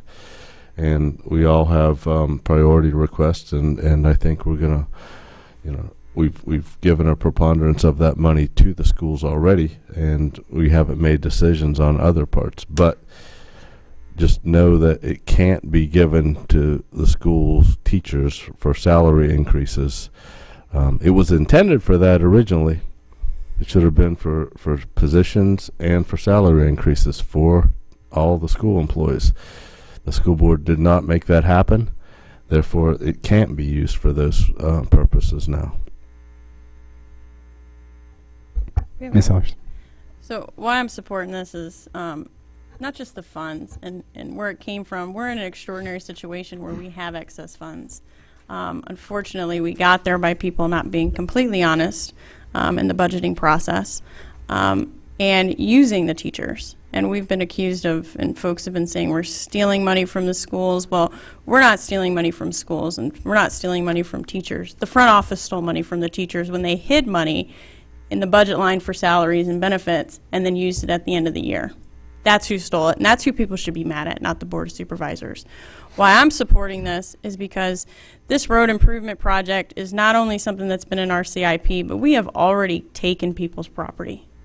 So we have told people that we are going to build this road. We went through the process of condemning their property, and in my personal opinion, I think it's not only irresponsible, but it's just not fair to those people who we told we were going to fix this road. That's why I'm supporting it. Okay, Ms. Maurer. So I've received a few emails on this particular topic, and one of the things that I would like to remind everybody, we need to take a step back from a philosophical perspective. We keep talking about school money, we keep talking about county money, this is all taxpayer money. And I'm going to harp on this point over and over again until we quit pitting the counties and the schools.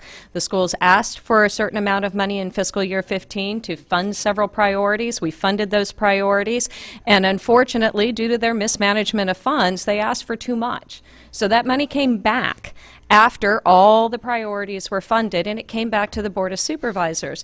And because we were so committed to the schools at the time, the county priorities did take a back seat. And the county priorities have always taken a back seat to the schools because this board has been incredibly supportive of the schools and our teachers. And unfortunately, the school board, they made some poor decisions and they mismanaged the funds, and that's why we have $8.3 million left over in fiscal year 15 and another $7 million left over in fiscal year 16. And if the priorities that they came before us were such priorities for the $8.3 million, 48 hours later when they announced that they had $7 million left over, they would have funded them. But they didn't. They funded other priorities thinking that they're going to paint us into a corner. Now the good news is they did fund two items, which is $1.8 million for maintenance projects. Very proud of them for that. An additional $95,000 for driver's ed cars. So there is $2.2 million that are left over that the schools have not identified any priorities for.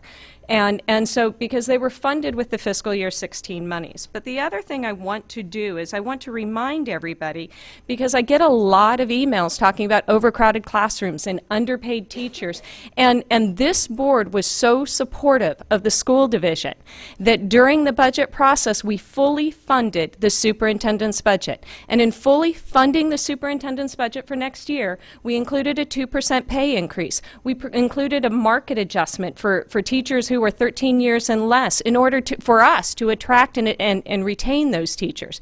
We also funded a 1% VRS adjustment. We also funded 69.5 positions.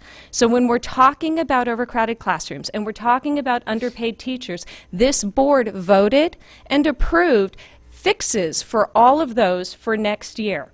And I'm proud of this board for doing it. It was something that was near and dear to my heart. I have 2 kids in those schools right now. I had one that just graduated. So this board has gone a long way in order to support the teachers and to support reducing the overcrowding in our classrooms. Because yes, it was a mess. And it was a mess because of mismanaged funds on the other side of the street. It's unfortunate, but now we also need to start looking at county priorities. And those county priorities, one is a Brook Road project that was voted by the voters in a referendum. And that project has been taking a back seat because we have been prioritizing the schools. And so now that we have $2.2 million, and I'm certain that we're going to have leftover money here at, from our fiscal year end, because that's what happens, we're probably going to make up the difference. So yes, I am going to support this project. And it's not because I don't support the schools. I fully supported the schools. And if you look at the budget for fiscal year 17, there is a huge support of the schools. And they took a front seat to other county priorities once again. But we have money left over, and the schools continue to fund priorities, playing I've got a secret with their money. And so for this $2.2 million, I support funding Brook Road. Any further discussion? Very briefly, Mr. Snellings. Chairman. I'm going to support this as well. I'm getting emails from folks, I don't know what planet they're on, telling me what a terrible school system we have. I had one lady write and say our school system is going down the tubes. People are moving out of the county because of it. I haven't seen anybody leave this county. I mean, they're building houses as fast as they can drive nails.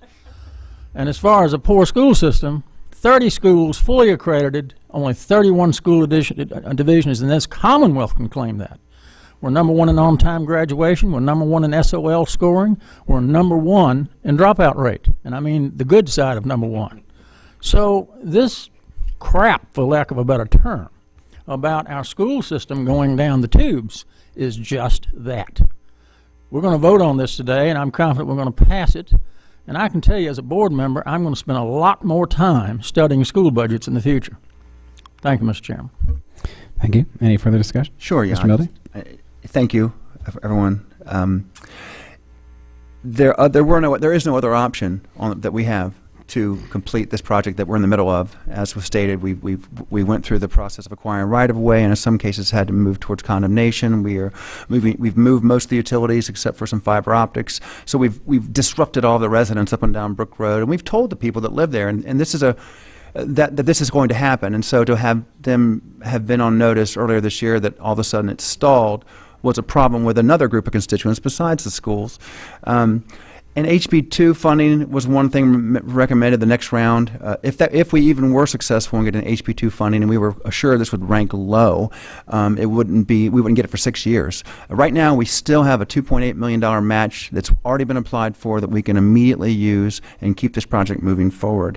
And this isn't new, to use a little bit of the carryover funds from the schools. It's unusual because we don't usually have this much money from the schools. The problems with unspent money and lost money in the schools are getting worse, and so we're looking at larger amounts of money. But just a few years ago, we took a small amount and used it for non-school issues.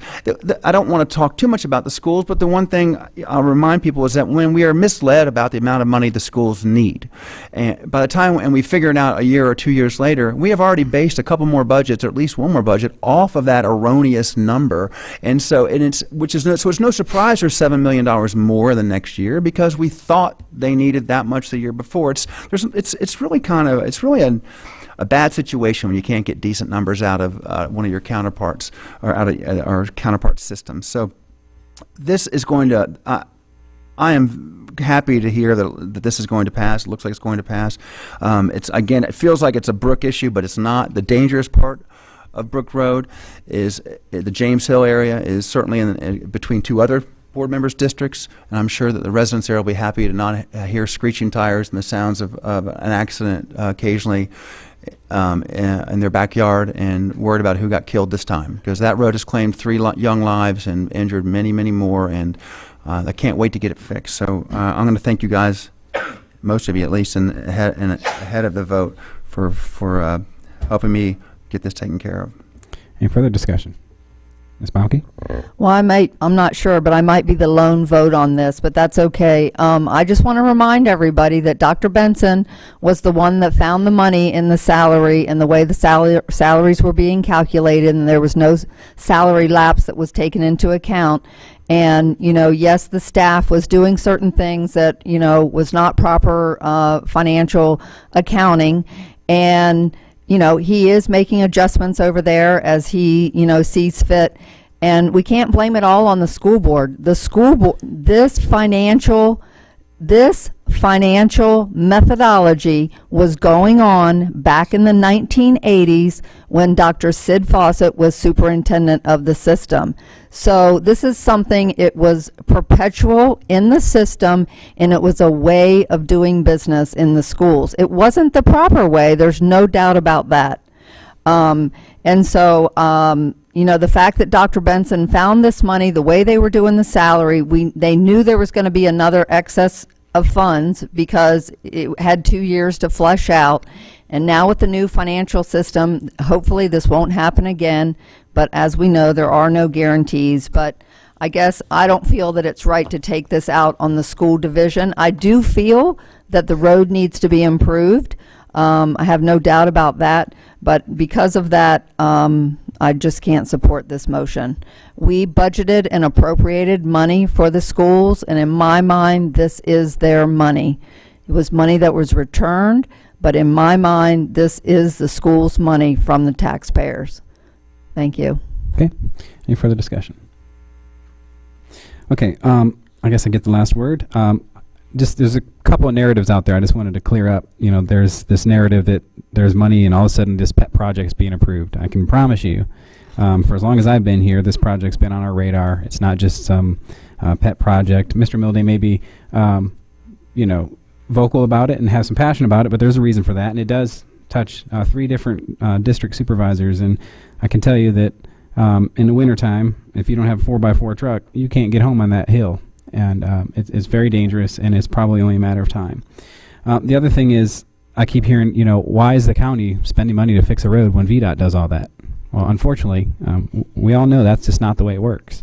We're lucky that we have the match program to take advantage of this year. With the declining gas revenues for taxes, that program might not be available too much longer because there's going to be a lot of localities that can't use the money, so they will probably end up taking that.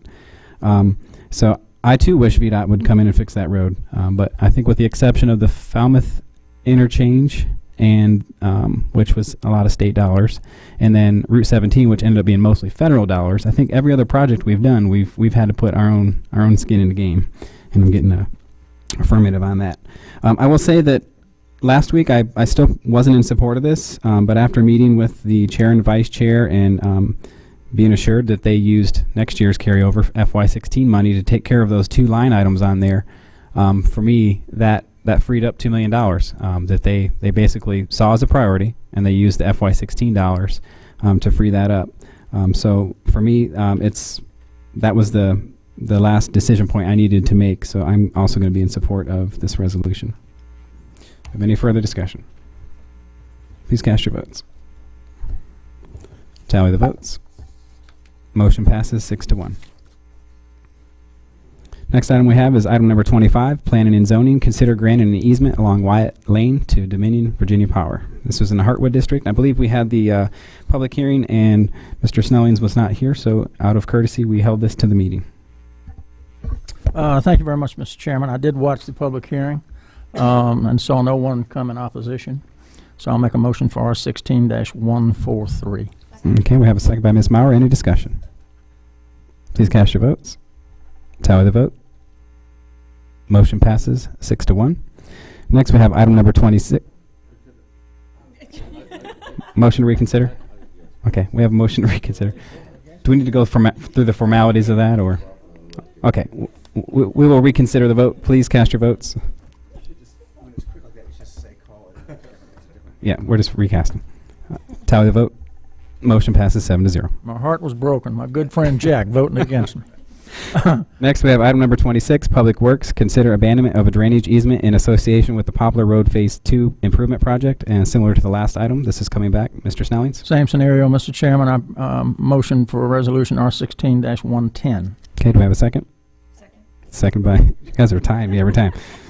Ms. Sellers will get that one. Any discussion? Okay, hearing none, please cast your votes. Tally the vote. Ms. Baumke, would you like to register your vote? Are you a yay? Please cast your votes one more time. Tally the vote. Motion You're a yay? Okay. The chair rules that we have unanimous 7-0. Okay, next we have item number 27. County administration, consider increasing the stipend to county employees by $175 to offset the increase in health insurance premiums and deductibles. Okay, we have a motion to approve. Do we have a second? A second. A second by Mr. Snellings. Do we have any further discussion? Only to say, well, I can see that since the missing member is Seconding. here seconding the motion, that it's going to pass. I'll just say, if you don't know why I voted this way, look at the last meeting and why you'll know why. Mr. Chairman, may I? Mr. Snellings, please. I did, Mr. Milday. I watched the discussion. In all my years here, I have never had a county employee stand at the podium and ask for a pay raise. I've never had a county employee protesting outside this building. I've never had a county employee call me at home. And yet, you go across the street, and it's just the opposite. And I think our county employees deserve this. This money is not coming out of the general fund. It's coming out of insurance money, I believe. Confirm that, Mr. Romanello? Yes, sir. And I think it's the right thing to do because we're changing their in insurance. They'll have higher deductibles, and I just think it's the right thing to do. So I'm going to support. Okay, any further discussion? Mr. Cavalier. And we discussed this issue, well, I asked the question at the joint schools meeting last week on what the rationale was after we had passed a $300 increase to our employees. And I asked them, why did you do $475? And nobody answered my question. And I thought it, in keeping with the cooperation of pay parity that we had an agreement on prior to the passage of the budget, and then to do this and to make it disparate, and then also then go ahead and give the teachers more money too. We could have singled out a subclass of our county employees, and so I thought that it was just wrong for them to do that. And I hope this passes, but I can't support it because I don't think it's the right thing to do. But I'm hopeful it's going to pass anyhow. Ms. Maurer. Mr. Chairman, I spoke at great length, and again, this is not about our employees.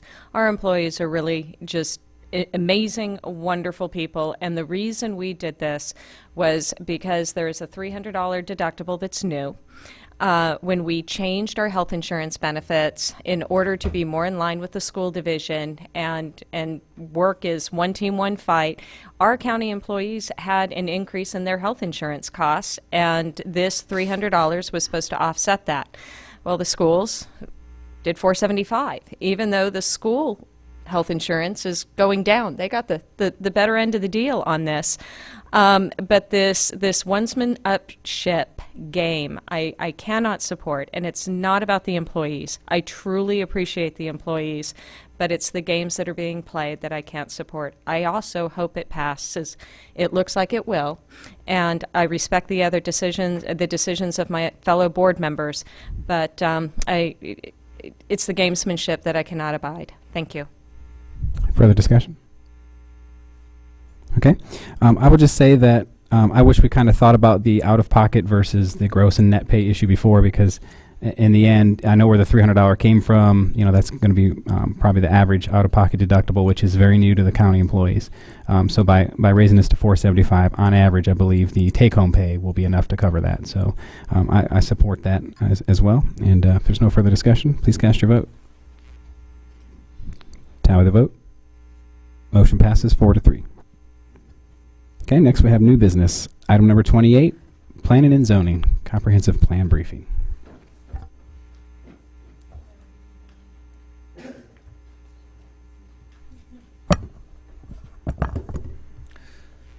Thank you, Mr. Chairman, board members.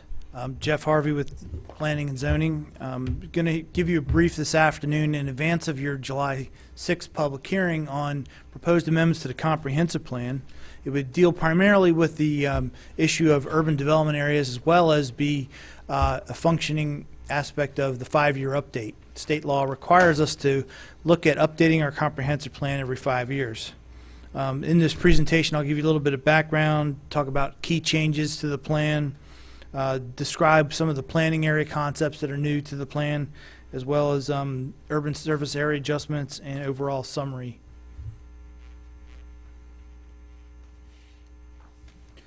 As I mentioned, the text amendments would serve as a 5-year update to the existing 2010 comprehensive plan. Our comprehensive plan is a 20-year document which projects out what our future growth and development may be in the future. A lot of that will occur through developers and residents coming to the county asking permission for zoning changes. And the comprehensive plan is somewhat of that framework to help the Board of Supervisors and Planning Commission evaluate those proposals and determine whether they feel it's in the best public interest. The format of the plan is primarily going to remain unchanged. There are some little bit of tweaks in the font and those types of things, but overall the structure of the plan will remain the same.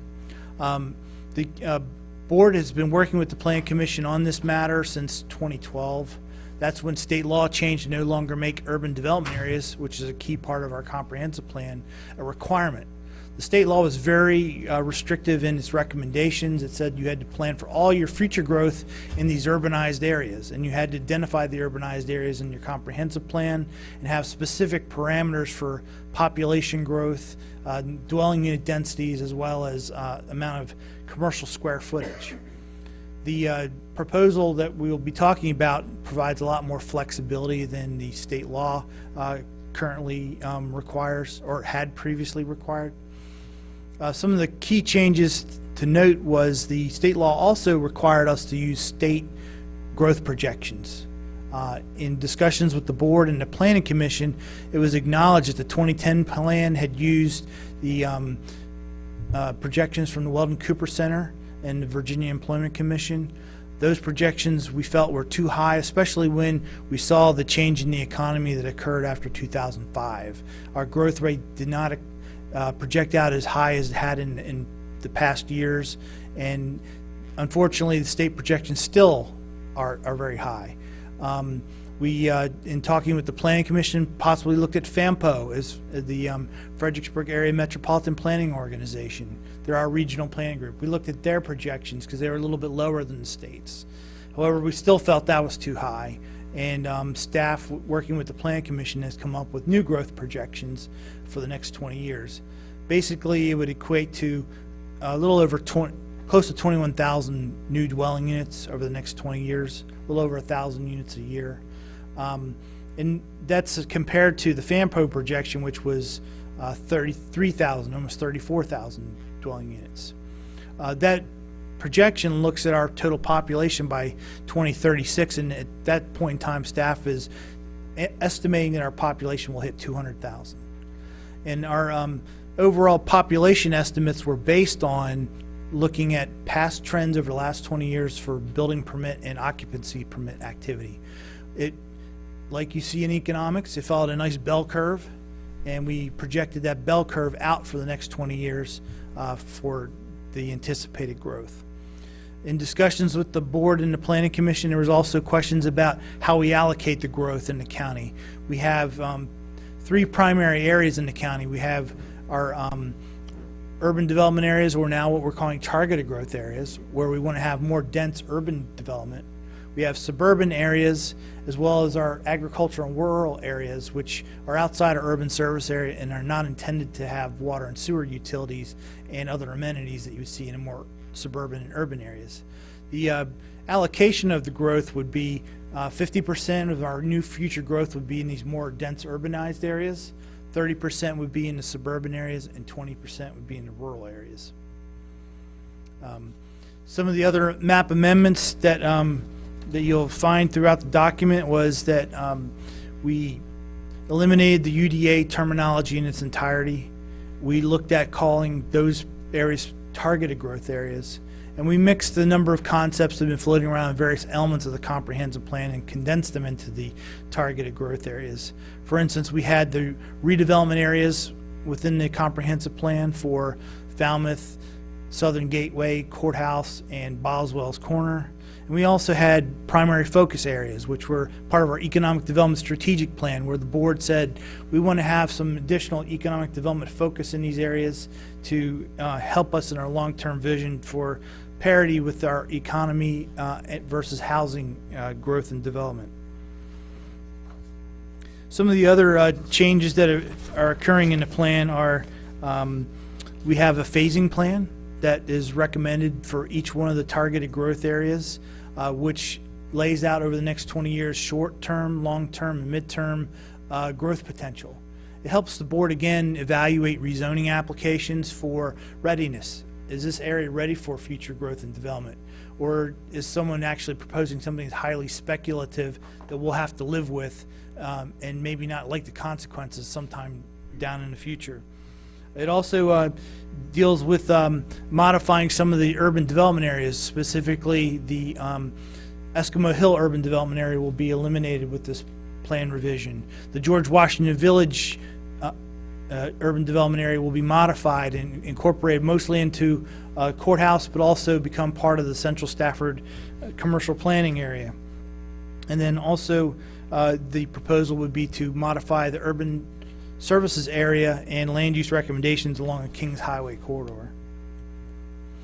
This is a side-by-side comparison of the current land use plan for the 2010 through 2030 plan versus the 2016 to 2036 plan. As you can see on the left, this is our existing plan, and on the right is the proposed plan.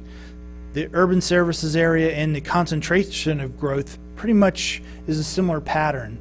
We're still focusing a lot of our higher density development along the Route 1 I-95 corridor, close to the interchanges with Courthouse Road, Centerport Parkway, and also Route 17. We also have continued suburban development that will infill throughout most of the urban services area, and for the most part keeping our rural areas same as they are today in recommending agricultural use and low density residential development. Question? Yes, sir. What does it say in the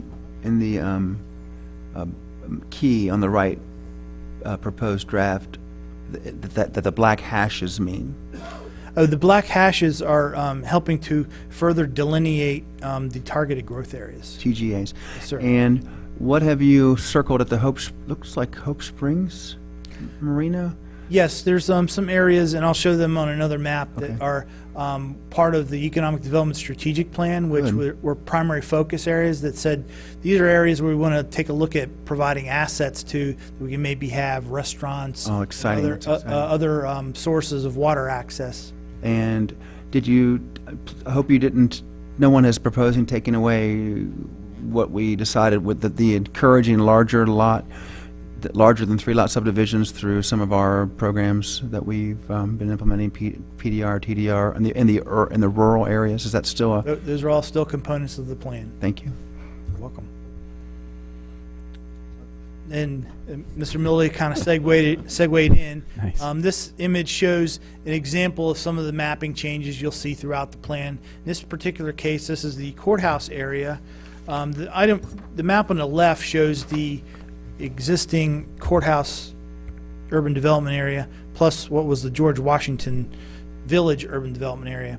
The image on the right shows the consolidated targeted growth area for Courthouse, which absorbs part of George Washington Village on the west side of the interstate.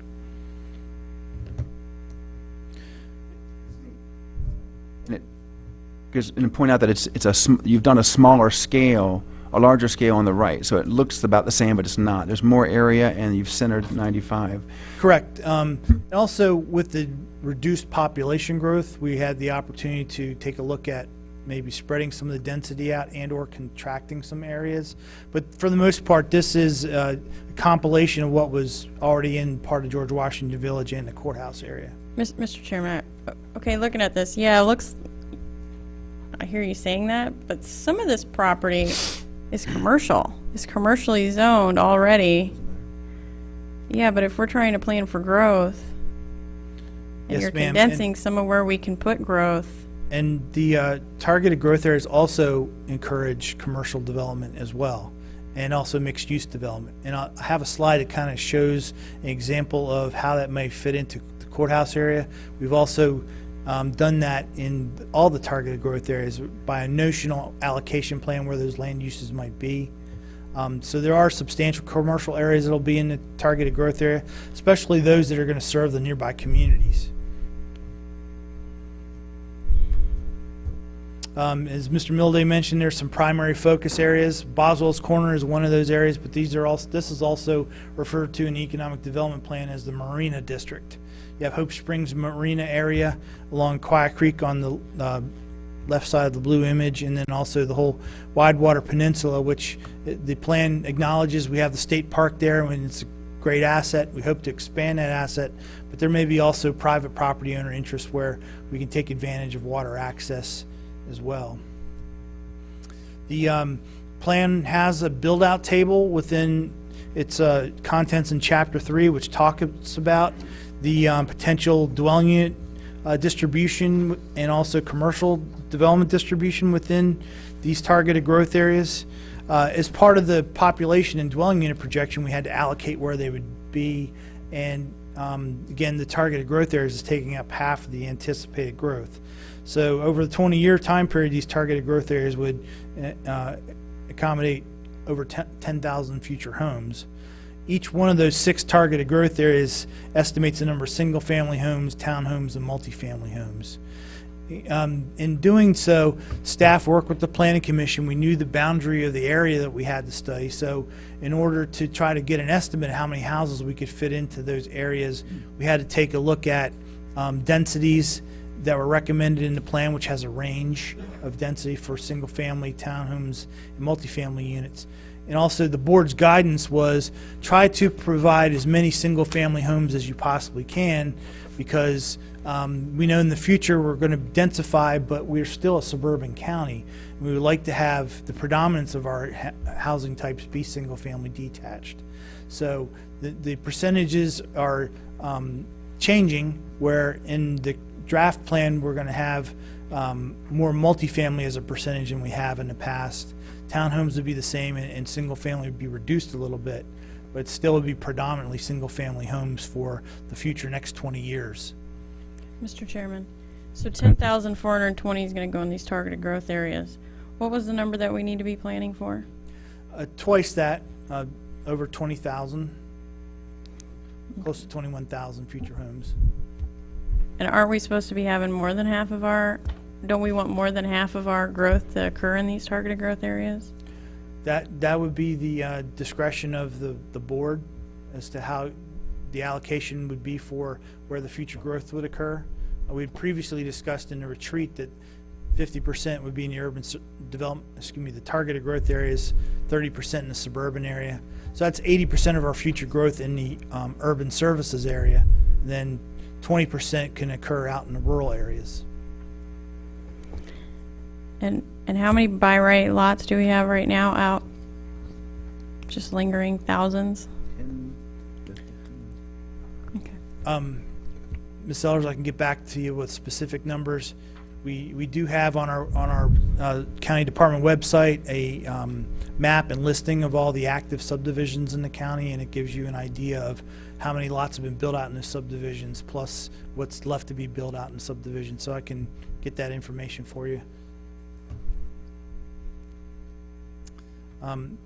Also, a key component of the plan is the Central Stafford business planning area. It was a lot of discussion with the Planning Commission, and it came from some of the citizen input sessions. This area would, in the future, potentially accommodate up to 12 million square feet of business and industry. There are 2 mixed-use areas that were identified for this vicinity, one in the Centerport area and also one along Route 1. So those would have a combination of residential and commercial type of uses. The Central Stafford Business Planning area does have sort of a phased component in that the red line on the map is the urban services area. So there's a portion of the this area that's outside the urban services area. So if the recommendation is if the board ever wanted to expand the urban services area in this direction, that it would be designated for business and industry. As I mentioned earlier, we have land use concept plan maps for all the targeted growth areas. This is an example of the courthouse area, targeted growth area. And different colors have the different types of notional land uses. This is not to say this is a perfect concept, but it gives the board some guidance if someone has a rezoning application and wants to come in for different uses.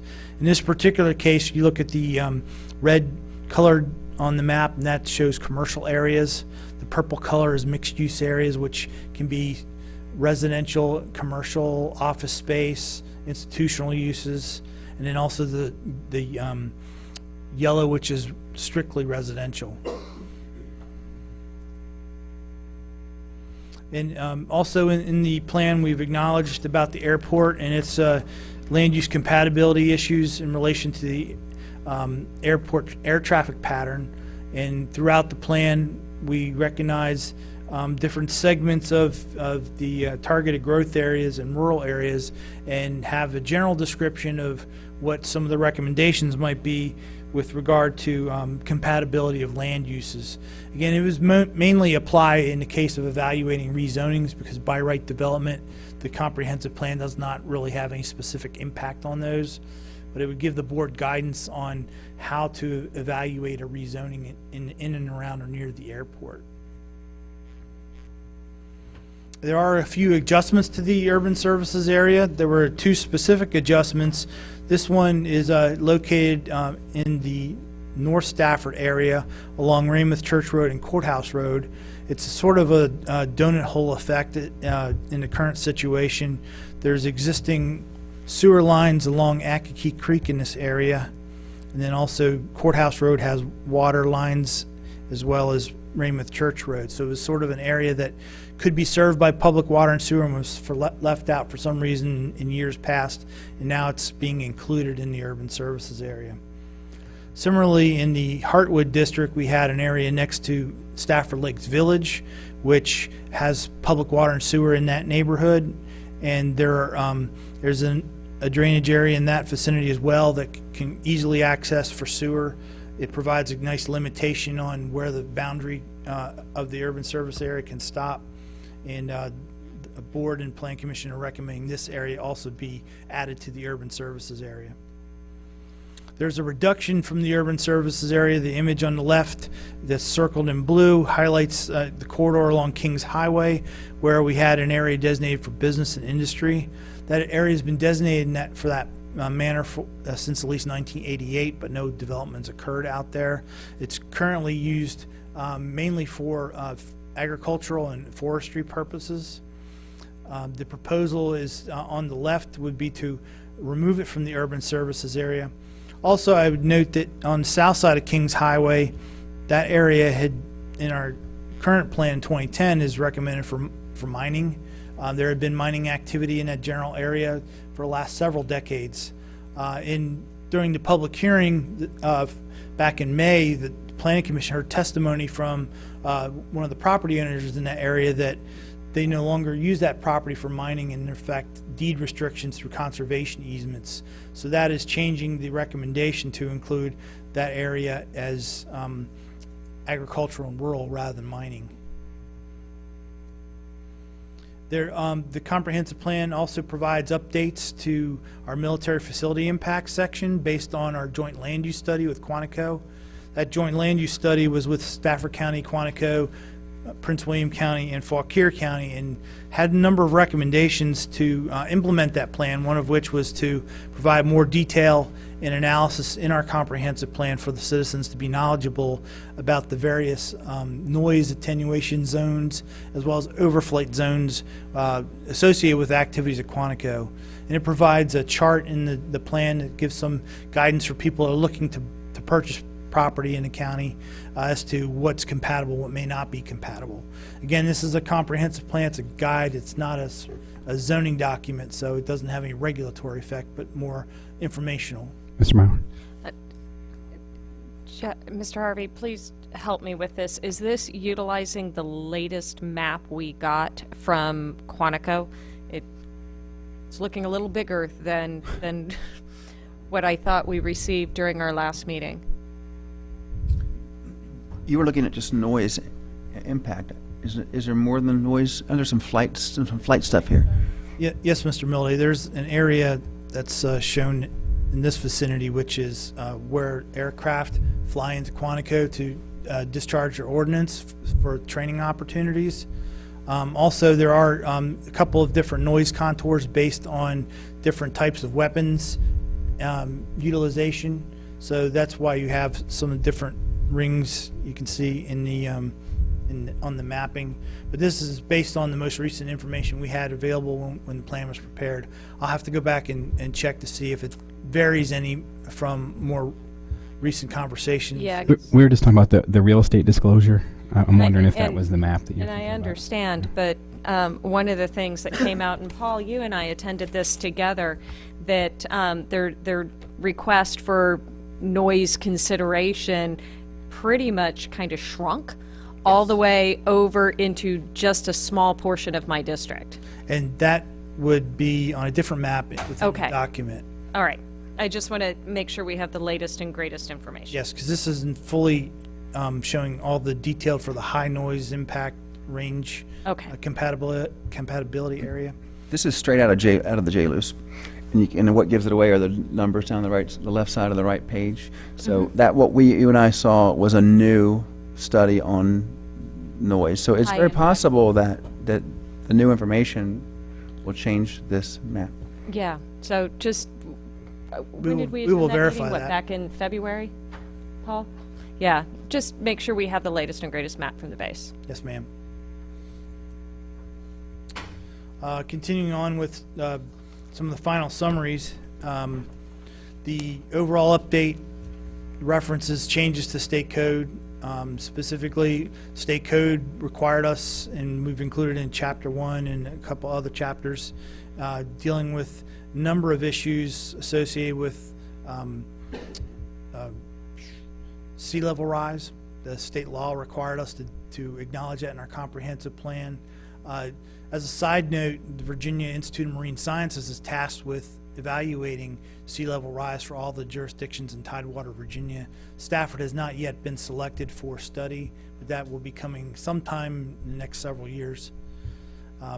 Also, it modifies the importance of some changes to our utility extension policy outside the urban services area. That was something that was discussed recently with the Planning Commission. They felt that there should be some modification to the exemptions. Specifically for sewer, right now it says you can only extend sewer outside the urban services area if there's failing drain fields and there's an imminent health risk. But that only deals with existing development.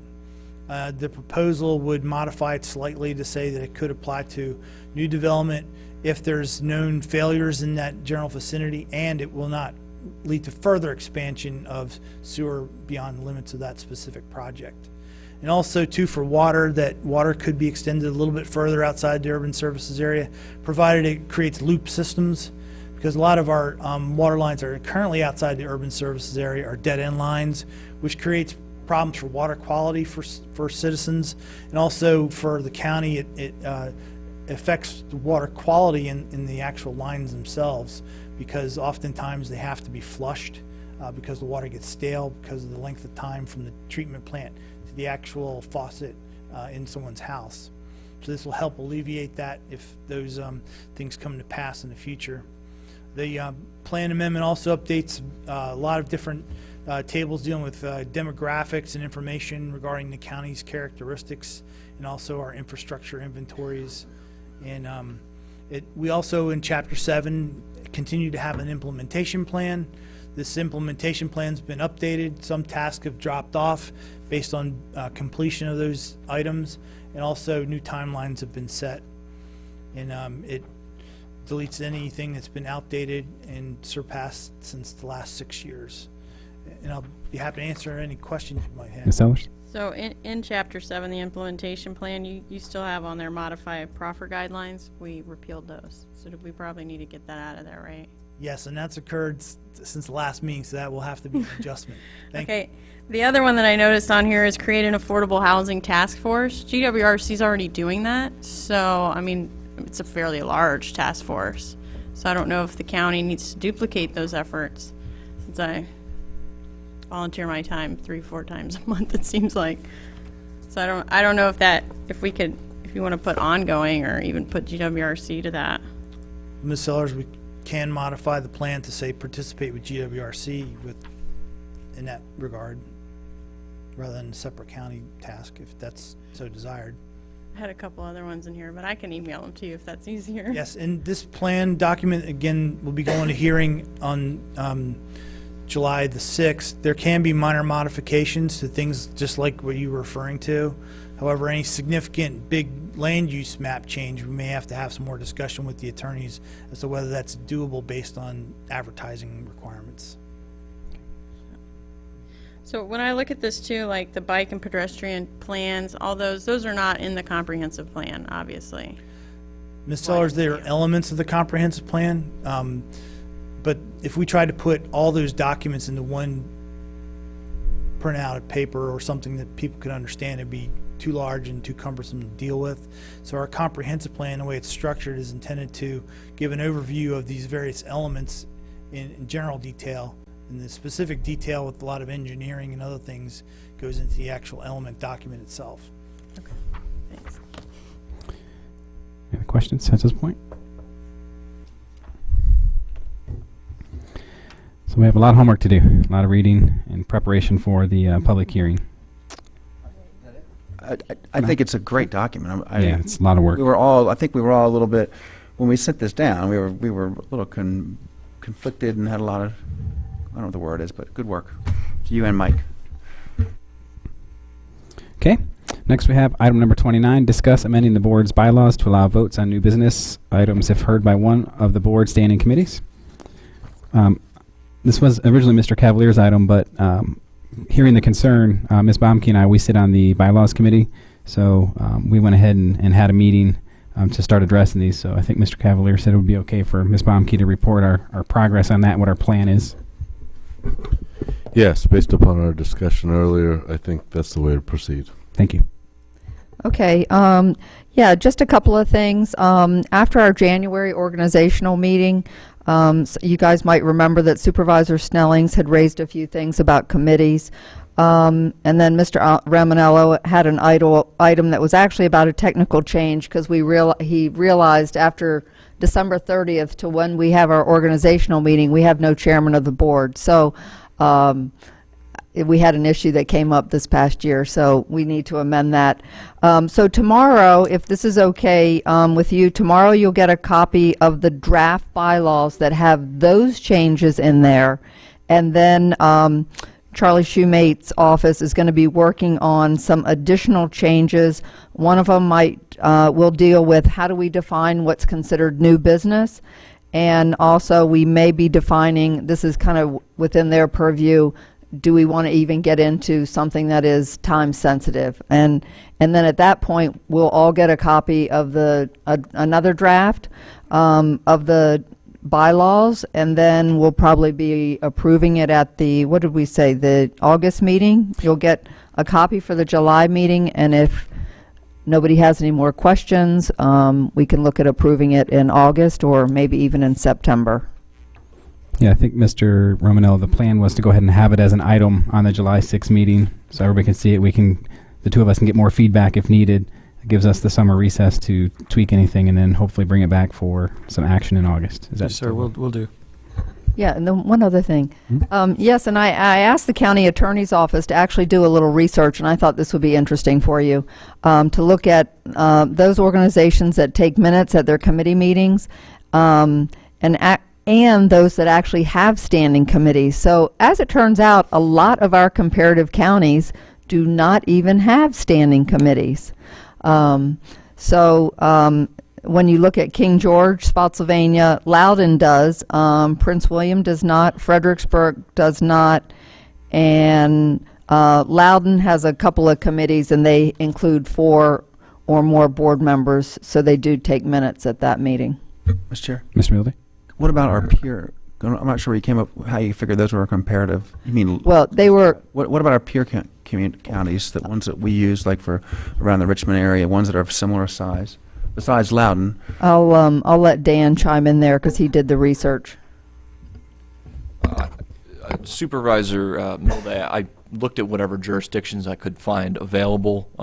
There were a couple others that did not respond or wasn't able to find their rules, so I tried to find a representative sample of similar jurisdictions. Thanks. That's all. Okay, is everybody okay with that plan? Okay, next we'll entertain a motion for closed meeting. Whereas the board desires to hold a closed meeting for 1, discussion of the performance of a specific public appointee of the board, and 2, discussion of the county administrator's performance evaluation, and whereas pursuant to Virginia Code 2.2-3711A1, such discussions may occur in closed meeting. Do I have a second? Second by Ms. Sellers. Any discussion? Please cast your votes. Tally the votes. Motion passes 7-0. Board will now be in recess.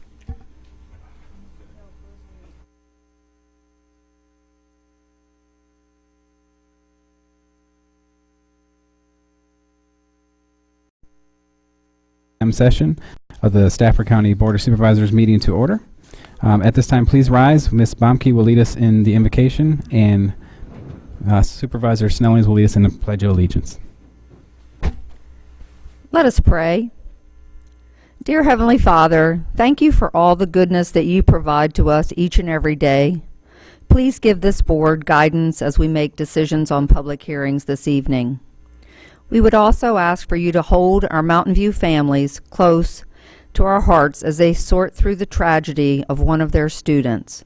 Please wrap your arms around the families so that they can hope to understand what exactly happened with this young student. We also continue to pray for the recovering progress of our own Deputy Boyles, as he is now at home, recovering day in and day out. And Lord, we ask for your forgiveness. What has happened in Orlando, we just don't understand. We just don't understand. We continue to pray to keep America safe, and we thank you for all of our public service deputies and fire and rescue people here in Stafford County that give us our freedom each and every day. In your name we pray. Amen.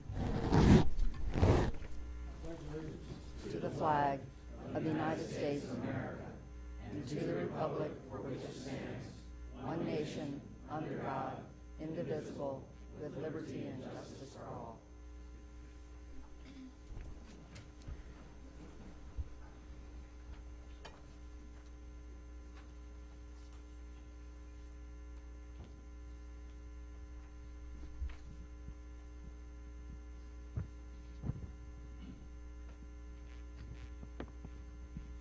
Tonight, we'd like to invite to make a very special proclamation.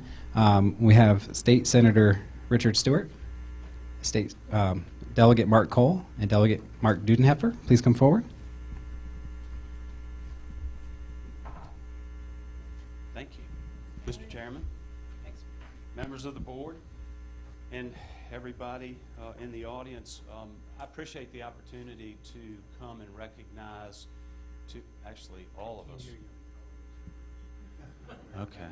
He's a former board member. He knows all the rules. Recognize two really exemplary public servants in Stafford County.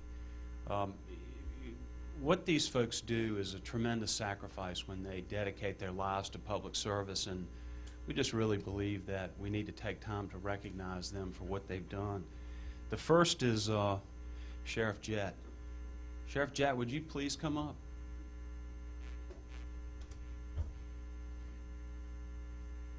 I will tell you, I was a Commonwealth's attorney. I've been a lawyer for 25 years. Please don't hold that against me. But I've worked with deputy sheriffs, state police, the DEA, the FBI, almost every law enforcement that there is in the 25 years that I've practiced law, both as a prosecutor and not as a prosecutor. I've never met a better lawman than Charlie Jett. And I mean that sincerely. What he did for the citizens of Stafford County in keeping you all safe, I'm not sure everybody will ever know. This county has a reputation that is second to none in the state. And I mean that genuinely and with all sincerity. And not only is he a really good lawman, but I have to say one other special thing about him. Under Charlie's watch, and his captain is back here who actually started the program, he has a real special program called the Star Force Cadet Program. And one of these days, I hope it will be a model for the rest of the state. And actually, he has children with disabilities or special needs, and he allows them to be a part of the Stafford County Sheriff's Office through various activities and certain things that they do. It is absolutely phenomenal what it does for these children's confidence, their sense of being in the community is just absolutely fantastic. And it's very rare to find a superior lawman who actually also has a very side like this for those children who need so much from all of us. So I wanted to take the opportunity to recognize him, and I'm sure others will like to speak too since I'm hogging the microphone. But we had a resolution done in the Senate and the House of Delegates, and it's a very long resolution, so I won't read it. Charlie can read it later. But I'll tell you that the entire General Assembly recognizes the contributions that Charlie Jett has made to Stafford County in his 30-plus years of law enforcement and dedication to this community, and this is just a small way for us to say thank you.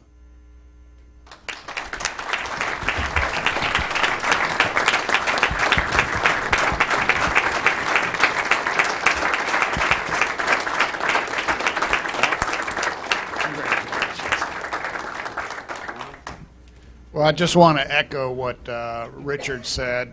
You know, I've known Charlie for probably ever since I got elected to the House of Delegates, as 15 years ago.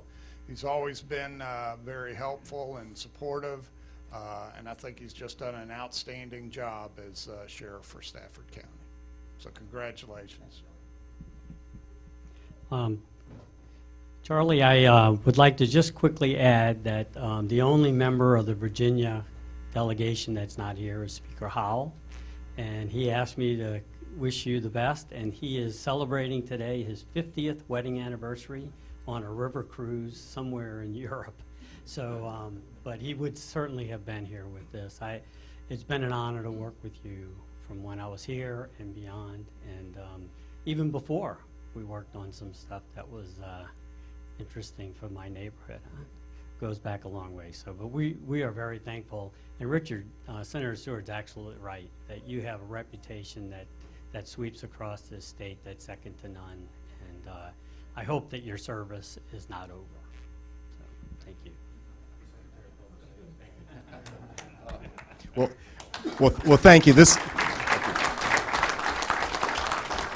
I'm truly humbled by the honor. I am still contributing to the community. I cut grass at my dad's house today. But I'm often reminded of the great author Alex Haley had a poster in his office of a turtle perched upon a fence post. And matter of fact, Sheriff Decatur sent me a picture of that back many years ago when I first took over. And that resonated well with me then because it helped remind him that he didn't get there by himself. And I've always known that this community and many of the people that are here, right here in this audience tonight, helped to get me to where I am today, and the person I am and the sheriff that I was. And for that, I thank you so much, and I thank the community for the opportunity to serve for that 38 years. Thank you.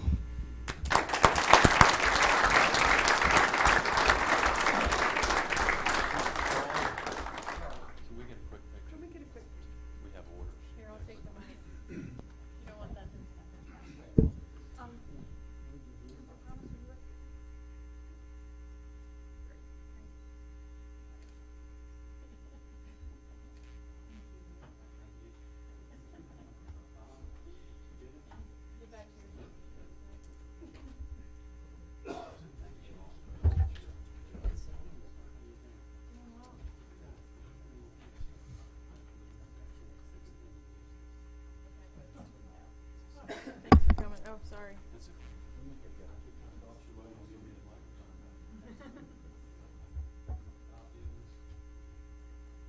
And again, we have another very selfless individual who has given over 30-some odd years of public service in Stafford County. Oh, I turned it off. Keep doing this to me, you know. I don't like microphones, as you can tell. I like to speak without them, but I'm going to give it one more try. Bob Gibbons has been a very selfless public servant for over 30 years in various capacities. The Planning Commission, the Board of Supervisors, numerous other commissions and authorities that were formed in Stafford County. And it's people like Bob Gibbons that make Stafford a great place to live. It's only through folks who are willing to get involved in their community, to help in their community, to give their views, to make sure things go the way they should, that we can live in a great place like Stafford County. And again, for all of Bob's public service, we needed to recognize what he'd done. He just has done for this county. You retired from the Planning Commission last year. It takes us a while to get these done, unfortunately. You know, we don't move quickly in Richmond, but we try. So, Bob, again, for your 37, I think it was 37 years of public service, 34, that's still a long time, 34 years of public service in Stafford County, we would like to present you a resolution from the General Assembly. It says the Senate of Virginia, and that's because the Senate resolutions are much better looking than the House of Delegates. Yeah, and I frame them for you too. So, but this is to recognize all that you've done for Stafford County over your 34 years.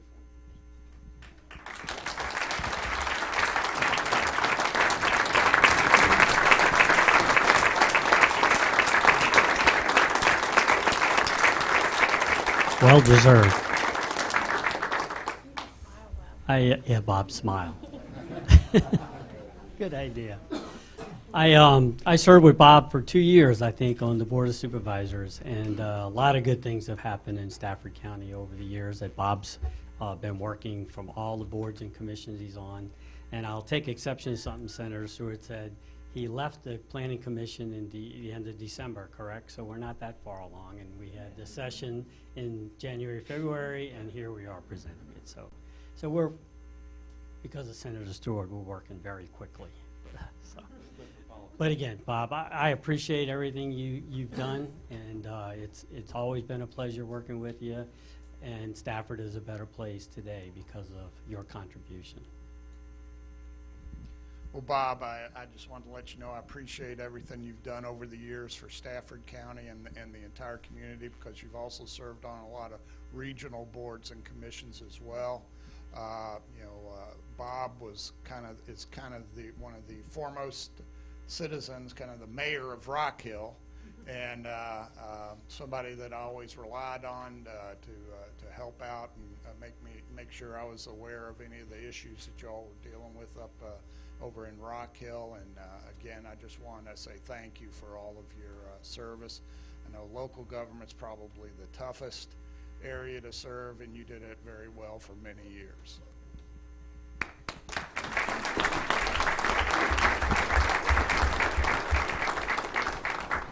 Thank you, Senator and delegates, but I just want to thank all the people of Stafford. You've been very good to me, and I'm very humbled tonight. Thank you.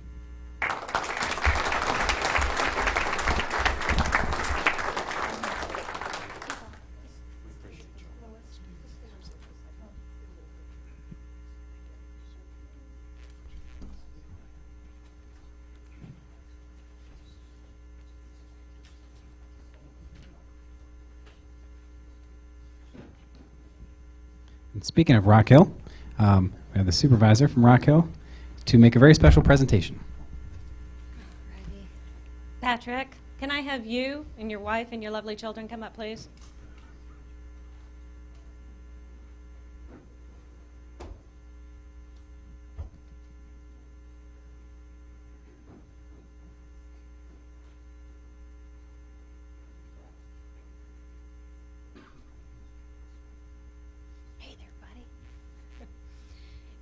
You know what, Patrick here, he is a fourth-generation firefighter and volunteers at the Rock Hill Volunteer Fire Department.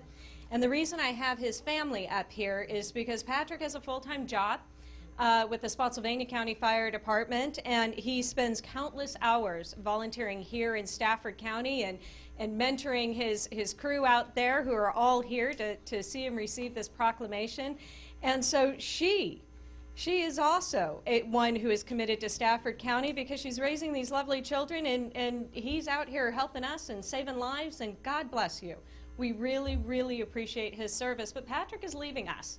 He's going to become a Navy corpsman, and I just couldn't be more proud because big fan of the military, and you're moving on to continue to protect and serve this nation. And you know what? I'm just proud that you're in my district and running that fire department. And so what I had asked our board to do is provide him a proclamation to recognize his service to the Rock Hill Volunteer Fire Department and enlistment in the United States Navy. And I am going to read this because I think it's incredibly important, and ours are a little shorter. But whereas Mr. Patrick O'Mara currently holds the rank of lieutenant and the president of the Rock Hill Volunteer Fire Department and works part-time as a paramedic instructor for Associates in Emergency Care, and whereas Patrick joined the department in 2007 at the age of 16, following the footsteps of his father, Robert O'Mara, who was a firefighter in Prince George's County, Maryland. And whereas after joining the department, Patrick quickly became certified as a firefighter, he furthered his training by becoming an emergency medical technician in 2009, the same year that he graduated from Mountain View High School in 2011. Patrick obtained several certifications, including fire instructor, fire officer, driver pump operator, and also became a medic. And whereas Patrick has never stopped continuing his education and in 2016 became a paramedic, the highest level of care for pre-hospital providers. Patrick is also pursuing a degree in psychology at Columbia Southern University. And whereas in 2013, oh, he's beautiful, Patrick was elected president of the department, and during his time as president, he developed a plan that increased the department staffing from 20% to 97% at its peak. With the nearly 400% staffing increase, the department was able to provide more services to the community. Patrick also updated the department's rules, regulations, and guidelines, updating them to improve its administrative structure. Patrick also created the plans and is responsible for the construction of several training items on department property that are used to train new personnel to become firefighters across the county. And whereas in October, Patrick will begin his career as a corpsman in the United States Navy, now therefore be it proclaimed that the Stafford County Board of Supervisors on this 21st day of June 2016, that it be and hereby does recognize Mr. Patrick O'Mara on his many accomplishments and wishes him all the best in his future endeavors.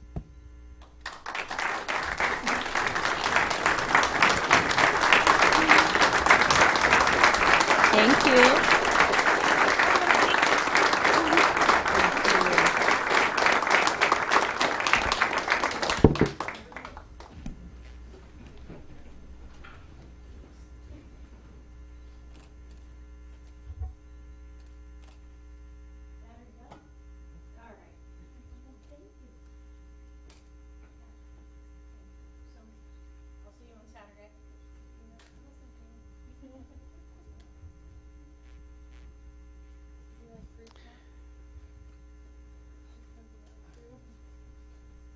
Next, I'd like to invite Mr. Sean Patton with the FBI forward.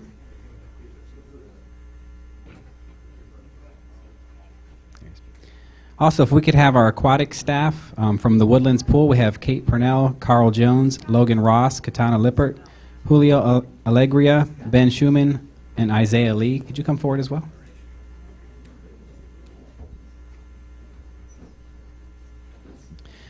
Thank you very much. We just want to make sure that you know that our neighbors up on Quantico, we know that there's a lot of activities that aren't necessarily the Marines, and we know the FBI is an integral part of what we do up there, and anytime we can be of service, please let us know. Mr. Chairman, thank you very much, and members of the board, Mr. Rubenello, for extending the invitation for me to be here today. I just want to do a quick introduction. My name is Sean Patton. I'm with the United States Capitol Police, and most recent graduate of the FBI National Academy, Session 264. And I understand there are some National Academy graduates, or there were recently in the audience before they stepped right out. We wanted to, I wanted to extend our heartfelt appreciation to the supervisors and staff of the Woodlands Pool for allowing the FBI National Academy students, approximately 17 of us, went after a personal fitness goal that was in addition to our academic work, that is both a graduate, undergraduate degree, work for law enforcement to better the profession, to increase law enforcement standards across the country and the world. And they host that here at Quantico. It's a 10-week program. But we do have additional incentive programs such as the one I'm holding here. This is called the Swimming Challenge. And men and women who decide to volunteer for this challenge must swim 34 miles, which represents the distance from Quantico, Virginia to Washington, D.C. via the Potomac in the time that they're at the National Academy. And for those of you who aren't swimmers, the Woodlands Pool is a 25-yard length pool, and to swim 1 mile, you have to swim 70 lengths. Every member of our team had to swim 2,394 lengths before they could earn this brick.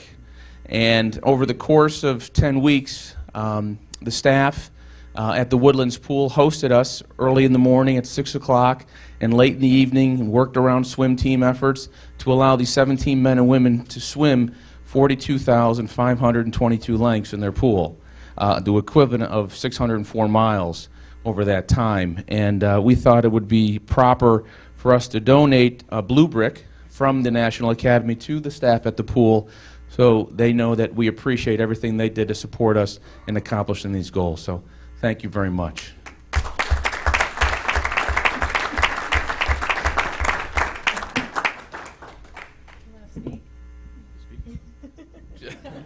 Anyone from the pool? Thank you, sir.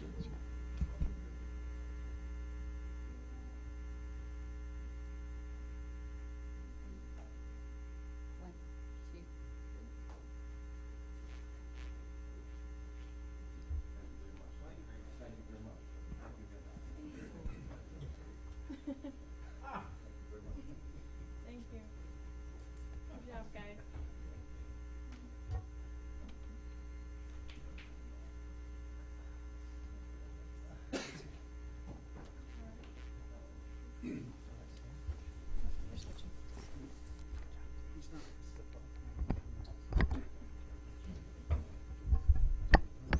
Okay, next we will have presentations by the public. Anyone in the chambers wishing to address the board on any topic that's not in a public hearing tonight will have an opportunity to do so. When you come to the podium, please state your name and address for the record, and you'll have 3 minutes to speak. The yellow light indicates you have 1 minute remaining, and the red light indicates your time has expired. I don't have any speaker cards, so anyone in the chambers wish to address the board, please come forward.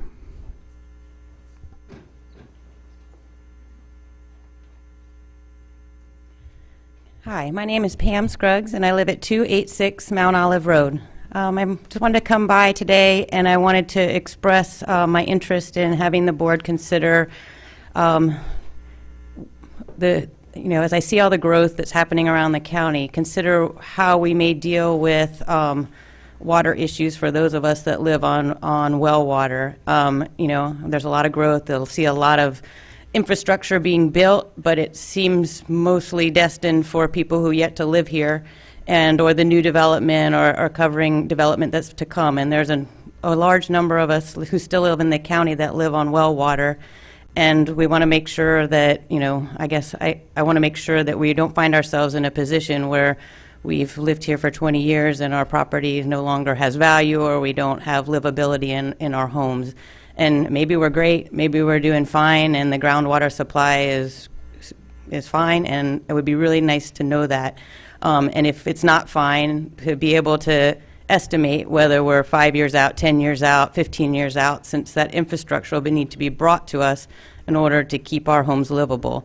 So I've heard the idea floated of a water table study. I don't know if that's the proper mechanism, but it does seem like it would be great to have some kind of planning tool that we could use that would ensure that the people who have been living here and paying taxes and being part of this community for, hundreds of years, probably some of them, are able to continue to do so and enjoy their homes and, and not find themselves without water, which is really critical for us to make it here. So I just wanted to express this and hope that you'll keep it in your thinking as you go forward and trying to deal with all the growth that we see happening here. Thank you. Thank you very much.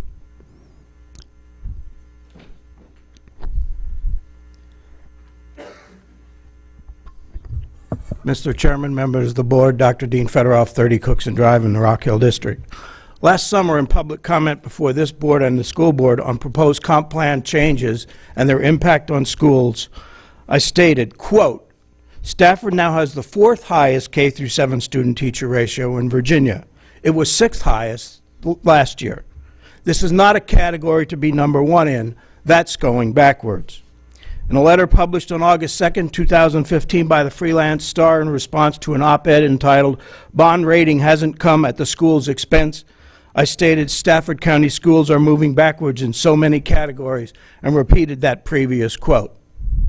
In reviewing the newest Virginia Department of Education Superintendent's Annual Report for 2014 and 15 school year, Table 17A shows that Stafford County now has the highest K through 7 student-teacher ratio in Virginia. That's number 1. That's going backwards 3 years in a row. And just to make matters worse, local support for instructional funding is now down 30% from the state average, down from 22%. Isn't it time we start moving forward? Finally, I think it is egregious for any supervisor to call a citizen a liar in a board-wide email simply because he or she chooses to remain ignorant of the facts. Thank you. Anyone else wish to address the board? Good evening, Your Honor. Good evening. How are you? My name is Victoria Willis, and I'm a judge here in Stafford Circuit Court. I know that we met earlier today in a committee, but I wanted to take this opportunity to publicly thank the Board of Supervisors for offering up this space to allow the Circuit Court to have certain days here and meet the ever-growing and pressuring demands of a Circuit Court docket that has exploded along with the growth in Stafford. We are working with administration to try and resolve the problems that we have at the courthouse, which serves the county of Stafford and which most of you, I believe, have toured and seen. I want to remind the board that the courthouse is an essential government function, and as such, it should be given the appropriate priority when you're looking at budgets and you're determining which projects need to go forward and where funds should be allocated. Previous plans were waylaid by politics, and other projects received priority. Unfortunately, during that intervening time, no planning was done for a future date. And so here we are, 8 years later, and their county population has grown as expected and exponentially. The sheriff's office has built and as an accommodation that will take them into the future. The Commonwealth Attorney's Office building has been built, and yet nothing was done or planned for the courthouse. We've come to that point where we can no longer tolerate and ignore the deficiencies or overlook the safety concerns that are facing us, and we cannot continue to develop short-term Band-Aid solutions. I'm here tonight not as just Judge Willis, but I'm here speaking on behalf of all of the circuit court judges, all the general district court judges, all of the juvenile court judges, and all of the clerks. So as the board moves through this process, we hope you will focus not only on just current pressing needs and a short-term fix, but that you'll take this opportunity to truly plan for the future and to serve your county as you so see fit. Thank you. Thank you very much. Anyone else in the chambers wish to address the board?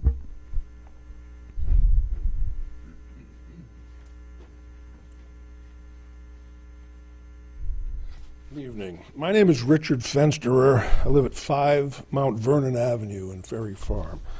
About a month ago, we received a letter from the Department of Rail and Public Transportation regarding a notification that they wanted to come onto our property and others there to conduct an environmental impact statement for alternative rail proposals for a high-speed rail I guess, from DC to Richmond. The phase that it's going into now is the environmental, the draft EIS, which is the environmental impact statement. My understanding, and I called someone, is that there were three alternatives. One is to widen the current rail from goes through Fredericksburg. The second one is to take an eastern path along Route 3 and put a second rail, on the rail bed there, and that would essentially, I think, provide the most egregious adverse impact on not just my property and other properties along that way, but the traffic would be, impacted. I can just imagine if they said there would be 12 to 15 trains a day going by there. I can understand. I can't understand what that would do to the Ferry Road intersection there where we have a little grade crossing. I'd just like to go on record to voice opposition to this in the strongest terms, and I would urge the board to to consider that also, because I do not think it would be an improvement to Stafford County in any way. That's all I'd like to say. Thank you very much. Do we have any other speakers?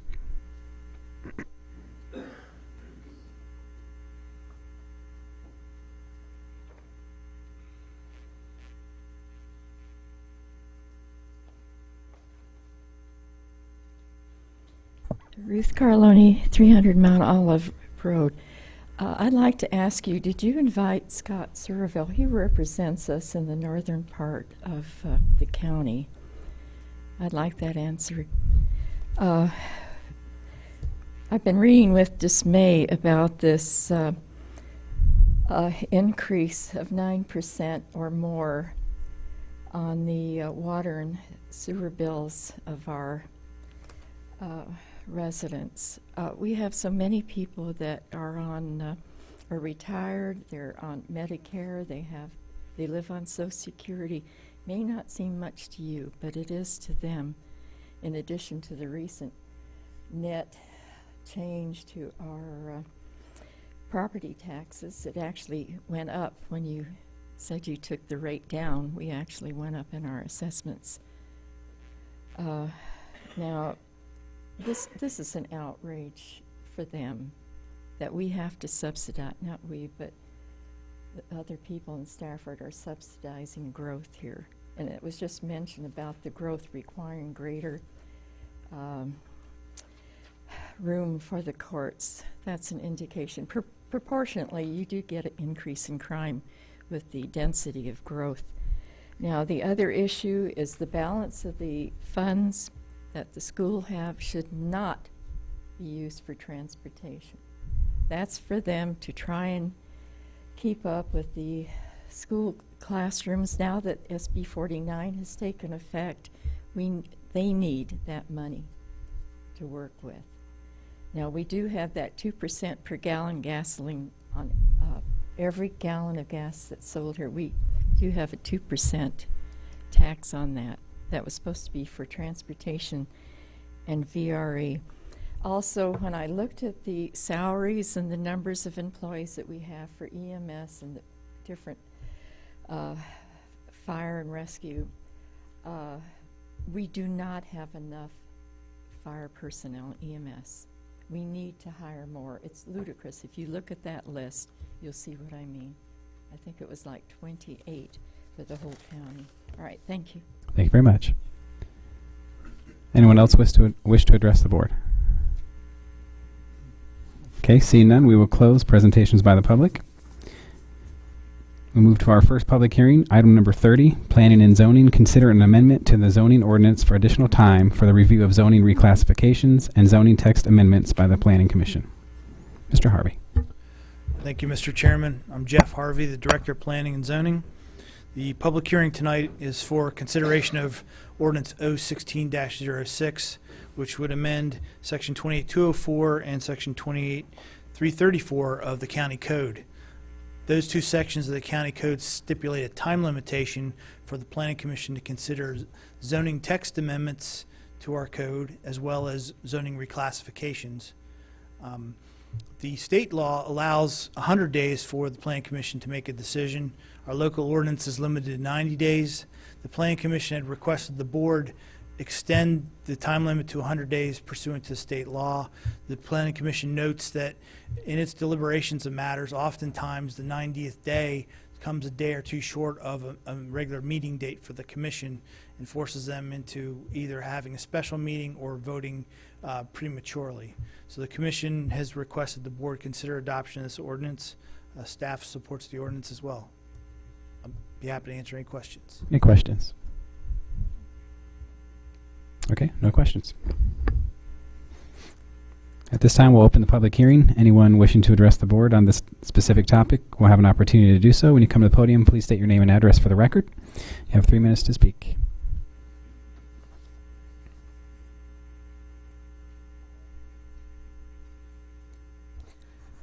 Elaine Callender, 622 Lancaster Street. And yes, sounds like a good idea to go to the 100 days. Thank you. Thank you very much. Anyone else wish to address this topic? Okay, seeing none, we'll close the public hearing. Bring it back to the board. Mr. Chairman, I move to approve. Okay, this is a motion for 016-06, seconded by Ms. Sellers. Do you have any discussion?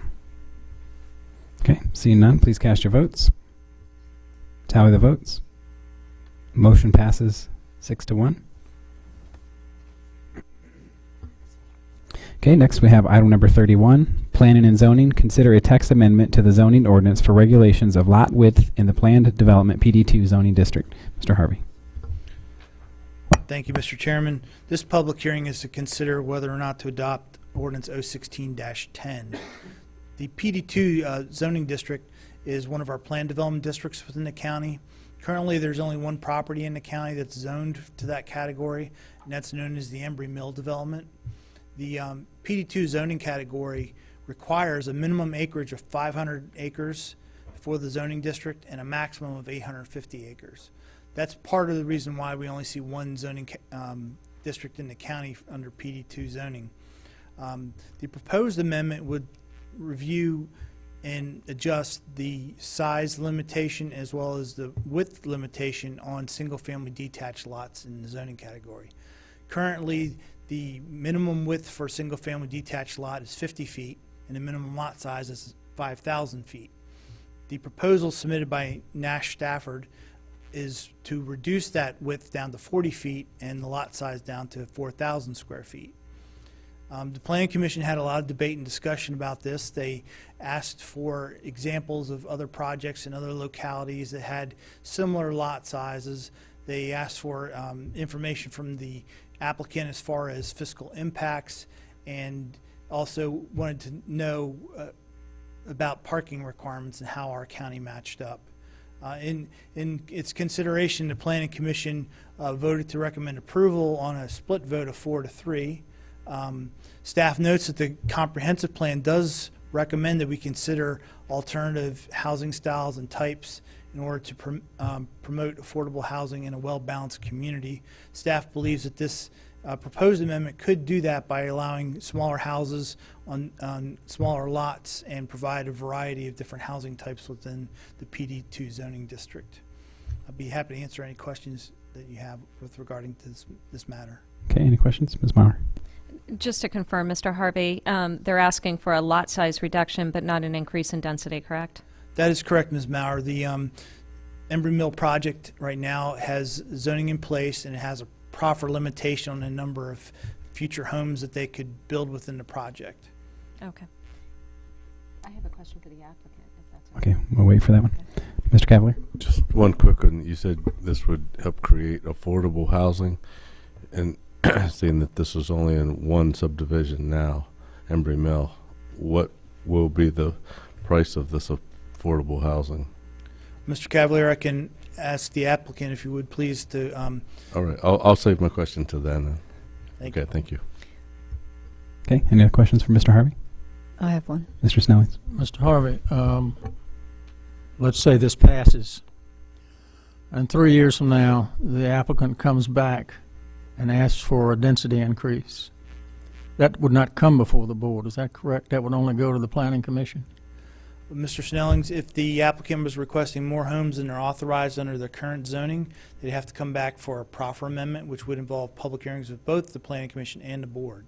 Okay, but any future zoning of this type, how would that happen? How would that work? Any future zoning of this type would have to come before both the Planning Commission and the Board of Supervisors to rezone the property from a different classification to the PD2. I must have misread the background. Thank you. Ms. Bobke? If we're not increasing density, we're going to end up having more green space, correct? So what is that green space going to be used for? Ms. Bomke, that is likely the case. I'd have to defer to the applicant what they're intending to use the green space for. It may just be more areas that's wooded, or it could be partly recreation. I would note that their current preliminary subdivision plan does not have all the units that they are proffered to as their cap. So there's a few hundred units that they could additionally add if they could make the space work by reducing the lot sizes and making adjustments. On the face of it, just the 10-foot difference in the lot width would possibly equate to maybe another 40 lots. Elsewise, they'd have to make some other adjustments. Any additional lots above what they have on their preliminary subdivision plan would have to go back through a re-review with the Planning Commission for compliance with all the proffers and all the other development regulations. Okay, thank you. Any other questions for staff? Okay. I think we have some questions for the applicant. Do you have a presentation first or just questions? Your pleasure. I'll seek to just be responsive to the issues that you've raised. I don't have a lot planned, but can address the questions you've raised and others. Maybe the easiest thing to do would be to start with the questions since they're fresh. In response to what Mr. Snellings asked, oh, incidentally, we're not the applicant here because this is a text amendment, yes. Tell Ms. Maurer that. Thank you for letting me speak and calling me the applicant. Under the current zoning, there are 2,246 units authorized. That's what was approved in the rezoning. Under the current preliminary subdivision plan, there are 2,079 units shown on the plan. So that's a difference of 167 units. Now, to the question about other possible uses of this zoning district, a few words to that. The PD2 district, as Jeff indicated, is your only PD2 district in the entire county. The PD districts were established in the early 90s. You have 4 of them in the county. You have this one, you have Alston Ridge, Leland Station, and Park Ridge, and that's it. It is my opinion that you will not see another PD application. In fact, you could probably, if you weren't creating non-conforming uses, get rid of them because you now have T&D districts. And T&D districts are infinitely more flexible than the PD districts were. They were the pioneers in mixed use in Stafford County. But other than the ones that you have in place right now, to a large extent, they have outlived their utility. So the likelihood that another entity, is going to come in here with more than 500 acres and want to do PD2, I think is extremely remote. Now, the purpose. Now, Ms. Bumke, your question, I may have addressed that to some extent about the additional green space. The number of additional units that we have computed in our fiscal model here that was conducted by Dr. Bellis, who's here if you do have questions for him, the assumption there was 187 the developers will tell you that the actual number is likely to be even less than that. What's the point of all this? The point is to provide more flexibility is the point. The point is to provide another housing product. The top-selling product in Embry Mill right now, other than townhouses, are small single-family lots. The 50-foot wide lots, which have a 40-foot wide home on them. And the questions that keep coming up is, can you do a smaller home? And technically, yes, you could do a smaller home on a 50-foot lot, but that would increase the distance between the houses. And the corresponding question that often comes with that is, why do we have to have the bigger yard with the smaller house? So there is there's considerable demand right now for the smaller lots and for the smaller houses. So that's what this seeks to address. Now, somebody asked about the price differential. Currently, the 50-foot lots with the 40-foot homes are going for about $425,000. These would go, estimated by the developer, on the 40-foot lots, the 30-foot wide homes, were about $370,000. So a differential of about $45,000. Now, the purpose of Dr. Bellis's study was to inquire in response to your all's question, meeting as the committee, the Community and Economic Development Committee, and in response to the Planning Commission's questions, was to address the question of whether there was any negative fiscal impact to the county. Now, I have a slide that maybe it makes sense to show you briefly. What do I have to do to pull this up? Computer, please. All right, now just one slide, and if your questions go further than the scope of this slide, Dr. Bellis is here to respond to them. This has one comparative point on it. There are currently planned 1,291 single-family detached units. And this shows, based on the numbers that I gave you, the total revenue that would be generated in taxes minus the impact for that entire group of lots. The first line assumes 60-foot and 50-foot lots. The line below that adds in the 40-foot lots, 187 of them to be precise. And the difference in the revenue to the county comes down to $105,500, or about $82 per unit. Does that include the CDA that they pay? Because remember, Embry Mill pays a significant CDA. Yes. That does include the CDA, or that does not? Factor the CDA in, or is that independent? That's additional. Yes, Okay. that would be on top of that. That's correct. Now that is the price differential. Now all of this was run by your Commissioner of Revenue, and as Jeff reports, he took no issue with that. The break-even point that was calculated as a result of the study, that is that point. I think conceptually we can at least agree for single-family detached homes, there's a point at which a house pays for itself, and a point at which there is subsidy required by the county. And that figure utilized here and reviewed by your commissioner was $317,650. So the price point of these smaller homes exceeds that considerably. Mr. Snellings. I'm looking at this chart on the taxes generated. Right now you're showing 6980. What taxes are included in there? Dr. Bellis? We'll let him articulate those for you. I'd point out that Dr. Bellis is utilizing a model here that has been used in a number of Stafford zonings, including the recent one, Stafford Village, now the Garrison at Stafford. But he routinely now does these analyses and work with both the commissioner here in this county and in Spotsylvania County to come up with a model that accurately measures the taxes and the impact on the county. But Dr. Bellis, if you would introduce yourself and then explain what taxes you look at. Dr. Dean Bellis, Urban Analytics, Alexandria, Virginia. Mr. Snelling, in my original report, I list all the tax revenues.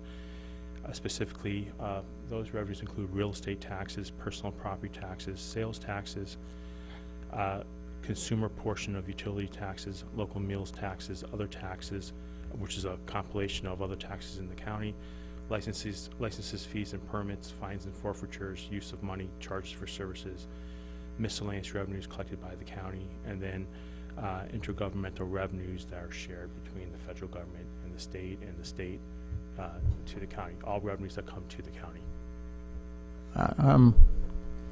You're making a lot of assumptions. I mean, I can understand how you can come up with property tax.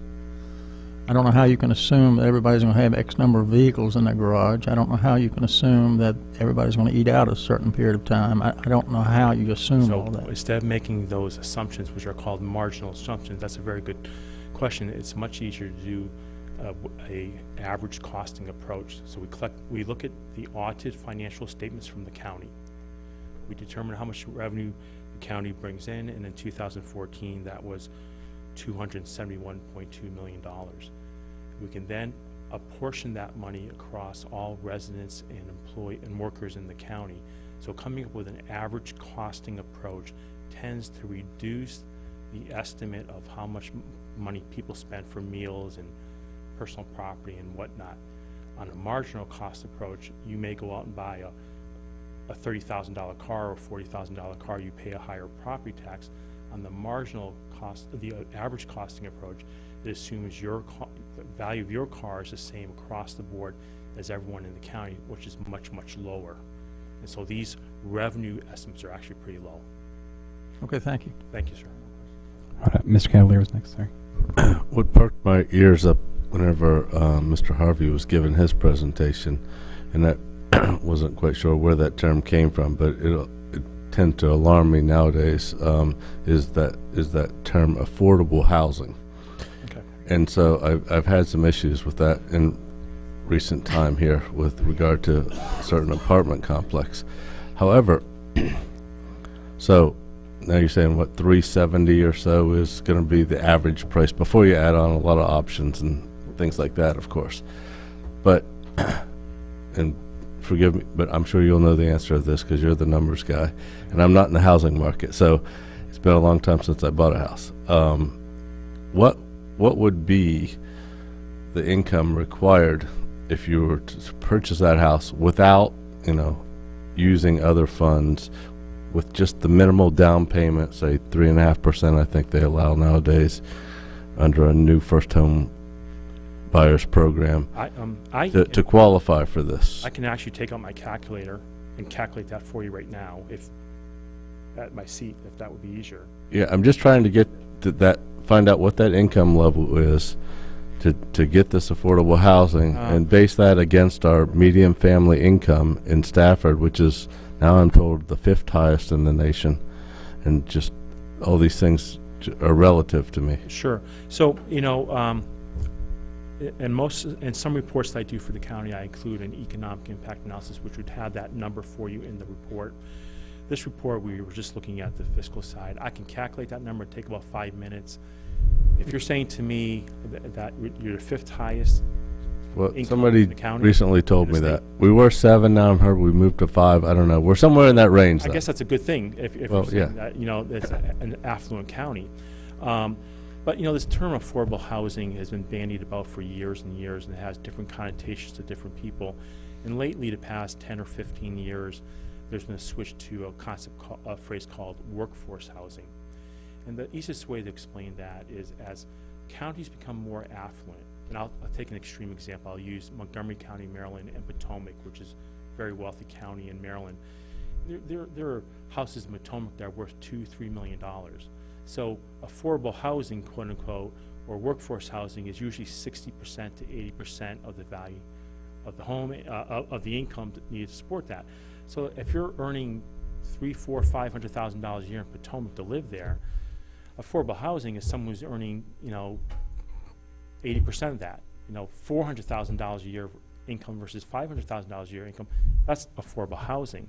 So in one respect, Stafford County, as it becomes more affluent and household incomes rise, right, the cost of living goes up because housing becomes more expensive, but these people who are quote unquote considered affordable housing or workforce housing are really higher income households that just don't have the revenue to buy these homes because of the product of your county. Your county is a benefit of a strong economy. So this connotation of affordable housing, which used to have a very, very negative connotation, it's really different now than this concept of workforce housing. Can the average person live in your community? Okay. Does that answer, gets kind of answer? You're still going to work me up that number, though, right? I'm going to work up that number for you right now. Give me Thank 5 you. minutes, I'll do it. Appreciate it.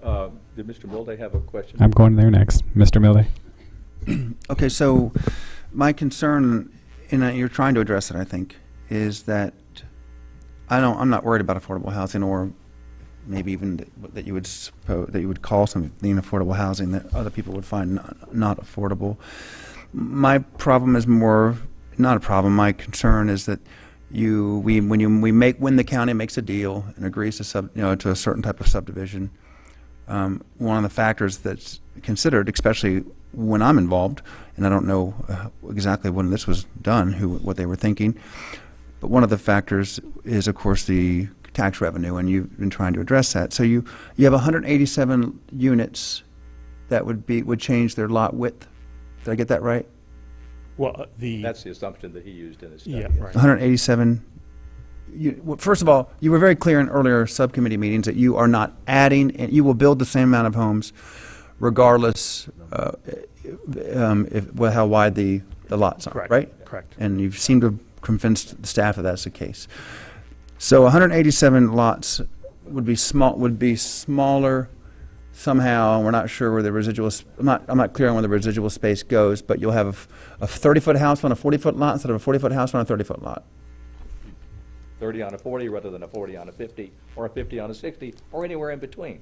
Right. I mean, they're add-ons. But about a $40,000 cost difference per lot size, and you just multiply that times 187. This is real simple stuff, nothing like. No, I understand. And that gives you a basic value of whatever it was, and then our tax rate puts you, and you've got to just like 100 and something thousand, and just raw real estate property tax is Right. $100 and something thousand a year. Right. So what happens here, and I understand where you're coming, as I'm staying here, I understand where you're coming from, is because the value of the home, of the 50-foot homes on the 50-foot lots are dropping from 425 to 370. Yes, there's a bigger differential on the real estate tax, but overall, you're still building 1,291 units. That's what they want to build. But you're only changing 187 approximately. Right, and I'm changing the average value. The average value under the current zoning is $447,200 per house. On the entire 1,200 and something. Yes, and under the new proposal with these smaller 40-foot lots, that drops to $439,200, a drop of $8,000. So, since we're looking at the entirety. But why are we looking at the entire amount if it's only affecting certain lot sizes, or is it? Why am I? Well, the question that I was asked is how much differential will be in the overall taxes to the county if we went keeping 1,291 units, if we kept those and simply changed the mix. So we're changing a mix of, yes, we're doing 180. But you're only changing one type of single-family detached dwelling Yes, in a relatively small, it's not 20 or 15% of the overall total. The rest is not being affected. Am I clear? Am I right about that? Well, you were just told to draw it up a different way. So I guess I'm worried that somehow the other 85% is affecting the number, and I don't know how it would. Right, and if I was sitting there, I'd ask the same question to myself. So I understand where you're coming from. What's really happening is, in the original plan, there's a 50-foot wide lots. There's 1,007 homes that were built. 1,007, 1007. Right. Now, with this new zoning, that's going to drop to 820. And the 40-foot lots increase to 187. So you still have a total of 1,007 houses between 50-foot and 40-foot. And all I simply do is just run those prices through the model and using the average value, because each home has different values. And that's why the differential isn't that great. What's the 1,291 number then that we were talking about? That's the total between the 60-foot, the 50-foot, and the 40-foot lots. There's a total of 1,291 houses proposed. And what's the 100? Tell me again what the 1,007 is. Sorry. Total single-family detached. Which were on 50. Oh, so the rest are towns. which were on 50-foot lots. Okay. And we're simply moving that mix around a little bit. Right, that's what I thought. I just don't know. I'd rather just focus on the ones that are changing. Yes, sir. At the max number that you could change, looking at the worst case scenario, that's what I would have done. I think I can still assume 187 is the worst case scenario. Yeah, so, the applicant, again, I'm looking at this from an economic perspective, as a perspective of an economist, in terms of site planning and whatnot. The applicant's saying that, based on how they can fit it all in, it may be half, it may be 90 houses. I don't know. At the end of the day, he has to answer that. So we might get, the most I'm going to get is a reduced, the most I can possibly get in reduced value is 187 times 35 to 40,000. I'm going to use 40,000 just for fun. And that's in just the actual value of the house. That's $7.5 million. And that's seven, right. Divide by 100. What is it? A dollar. It's not 185. Is it? I think 7.5 million. What's that calculated into our tax rate? No, it's 102,000. Yeah, annually. yeah. So it's right about where he said it would be. Right. Now this is interesting because to me that's something to consider. But then the way a community looks and what kind of people are living there, and I say what kind of people, I mean how much money they're spending, how much they're costing in services. That's what you're trying to explain to us. And I've seen a couple really bright people like you come in and do these things, and I guess you wouldn't be here if you didn't have a rosy picture to paint. And I don't mean that in a bad way, but maybe he would have said, let's just stay at home if it was a bad picture. But let me finish. Yes, sir. So how many kids do you think are extra kids are going to be in 187 houses that were a little bit smaller? Are you factoring in the fact that these are startup families, maybe a different kind of person buys a house that costs $40,000 more? I mean, these little subtleties are actually something that Right. I think about Right. or like so, to kind of. So to answer the last question first, the student count, the average student generation factor per house, we get this from the school department, get that from the county. I held it constant. So even if the house comes down in size a little bit, I still said we're going to have the same amount of kids in it. So I purposely kept the expenses to provide public schools the same under both scenarios. So I'm only testing for the reduction in revenue. So at the end of the day, you could say, well, it's a smaller size home, and it's more affordable, so they're going to have more children. But on one side, on the other side, these homes are priced between $440,000 and $448,000. So at some point, we're getting a situation in America plus Stafford County, the entire country, where that's a lot of money for a house, and you need a 2-household income, and we're seeing a continuous decline in average household sizes across the entire country. All right, I don't want to digress. So, Okay. Is it your position that if a house costs $40,000 on average, if a house costs $40,000 more, that the average disposable income inside of that house is not measurably different? Please forgive me, because I understand where you're coming from, but you're it's a looking yes or- at the marginal increase, which the difference is $40,000. But I'm looking at the totality. It's still going to be 1,007 homes. That would be some combination of 40-foot lots and 50-foot lots. So mathematically, if you add up all those units and divide it by the average sale price of those units, the only difference is $8,000 in price. But that's not how you're really doing it. If that were the case, you wouldn't be here. You'd just No, go ahead and build those if- houses if- on those lots you already had. If in this analysis here, when you're dropping by 40,000, you're forgetting you still have assessed values on the remaining 50-foot lots. There's still homes there. So, I can show the calculations for it. I can actually spell it. Okay, so I think I've asked my questions. You've given me the best answers that you can. Yes, sir. Thanks. Okay. Any other questions? Besides the calculator question? Okay. I'm going to.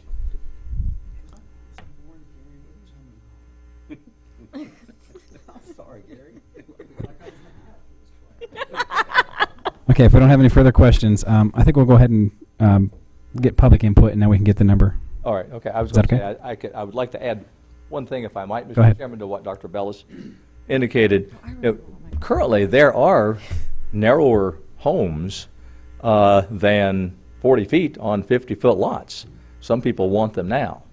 But it's that trend, but that does create this uneven distance between the homes. It's that trend that they're trying to tap into here. those that do definitely want the smaller homes. They're seeing that, and they're building some of those now. Really what they're asking for is the smaller lot. They can build a little home on a big lot now, but it doesn't mesh well with the community. It creates a lack of uniformity in between the homes and a yard space that some of the purchasers of the smaller homes simply don't want. So that's what we're really talking about, smaller lots. Okay, Ms. Maurer. Okay. And you probably answered this question, but the whole numbers discussion made my head hurt.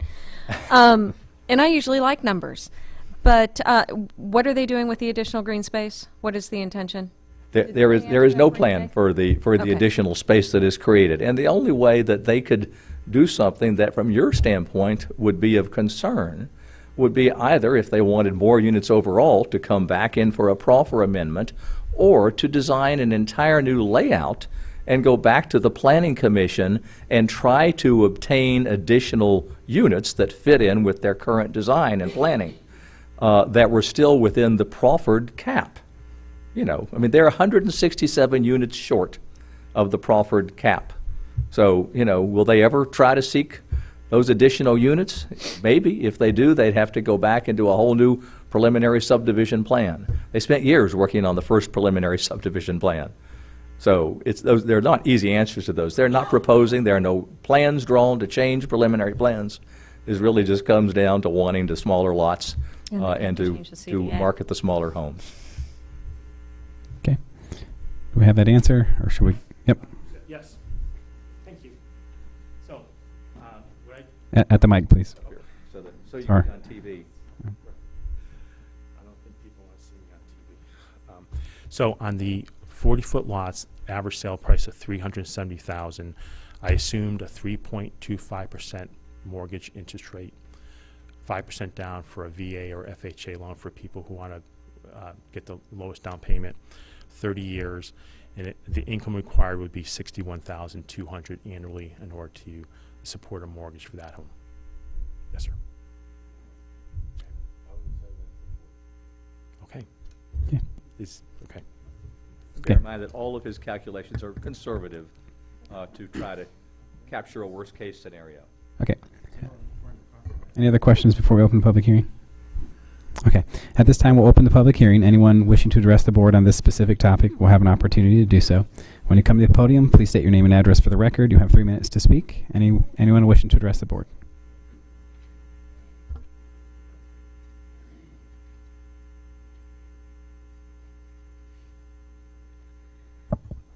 Elaine Callender, 622 Lancaster Street in Falmouth. I'm still considering all this. I thought you asked some good questions. I've sort of been following this for some time since the issue first came up to the Planning Commission. But I'm still uncertain as to whether this makes sense for the county. I must say, initially, in hearing that a supervisor had met with the developer to discuss these potential changes, that concerned me, because normally that should be done with planning staff and with county attorney, I believe, when you're negotiating things with developers. So I just wanted to mention that. I'm not sure that, there was any deal making going on or anything, but I don't think that's a good policy, and I know that previous boards had been more careful about that type of thing. In terms of whether this is affordable housing, I don't think so. Would one of our school teachers be able to afford to buy this house? When my husband and I moved to the county, we bought an affordable house, $35,000. And it was a very small house, but we had a large yard, which was a good thing, because when you had children, the children could be running around playing in the yard. These houses are going to have small yards. when I think of affordable housing, I don't think the house would be at that price point. Even my house in Clearview Heights isn't worth that much, though it's a fine house, sizable house, nice yard, wonderful neighborhood. So that doesn't sound affordable to me. I agree there needs to be flexible, some flexibility and alternative housing styles, such as homes that seniors and disabled residents can live in. This would be a two-story house. This would not be the type of thing that would be appropriate for someone who needs to be on one level. So those are just some of my comments. I really don't feel comfortable with this, but I don't know that it's terrible. Thank you. I really don't. Thank you.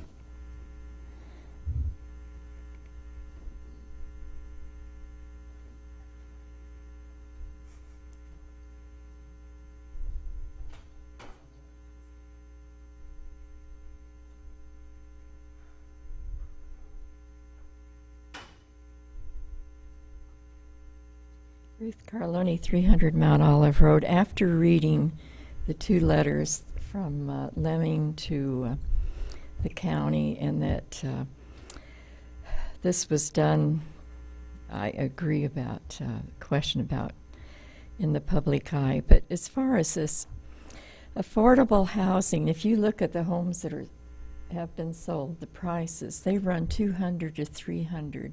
A lot of them. Take an average. Just go get those figures out of the paper, the property sales. This is not affordable housing. Most people, if they don't want maintenance, they'll move into a townhouse. Now, I'm 5'8", and it's 5 feet taken off on each side of the property. Okay, that's 10 feet times 187, if I'm getting this correct. Think how many feet will be left over. Please correct me if I'm wrong about this, but you're taking off 5 feet on each side to the property line, so you're actually getting 10 feet for each house. All right, there's, when they say mixed housing, mixed use, come out and take a look in Heartwood. We have some new homes that have one story, and then we have several stories. But in Mr. Lemming's letter, he said, well, they don't want the maintenance. Well, a two-story house does require maintenance. And I just feel there's no compelling reason to approve this. There's absolutely none. You can go to also, we never really addressed, or y'all didn't, the parking situation and the number of cars in total. I just feel there's a lot that isn't quite right here. Anyway, take a look at the IWR. I believe there is another PDR coming up. And in fact, there may be even two. So I don't know. We're setting precedents here. But I really feel that this should be denied. There's, again, to repeat, no compelling reason for this. All right, thank you. Thank you. Anyone else wish to address the board on this topic? Okay, seeing none, we'll close the public hearing and bring it back to the board. More questions? No comments, I guess. We'll go with Comments? Okay, well, do we have a motion? Okay, we have a motion to defer on 016-10. Do we have a second for the motion to defer? Second. We have a second, okay. Discussion? You know, of course, often when we would defer these, when they come back up, it's not likely as many people are going to be paying attention to what we're doing. And I've never, ever since this first came to us in subcommittee, or it was mentioned to me, it's never really sat right with me that you need to shave 5 feet off the side of two lots, and I just always feel like I'm missing something on this deal. How long? That was my one question: is what's the average length of these lots? May I ask that of the applicant? About how long are these 50-foot and 40-foot lots? Just approximately. About 120 feet. So these are not small lots. And the idea that you can't, it doesn't look right, or you're leaving too much space on the side doesn't even make sense to me. I feel like I'm missing something. I know you have promised that you can get all the lots in there right now under the current scenario, and that there's not going to be. I'm almost wanting to see a GDP that shows the residual space scenario, because I am having a hard time believing you put all this time and money into trying to not put a 30-foot wide house on a 50-foot wide lot. It doesn't make sense to me, and I'm open to being wrong, and I know it sounds like I'm saying you're being dishonest, but I feel like I'm missing something. And that's a big lot. It's not a small lot. 120 feet long. So I just, it's not that's a pretty long lot. You know, it's not like it's the house is like crammed into the lot. Also, you know, I'm glad we're deferring this. Give me some more time, and I know you'll call me 10 more times to try to talk to me about it. Maybe I'll take your call. Any of the rest of you like me to call you 10 times? I do have a comment. Mr. Chairman, I have one. Okay.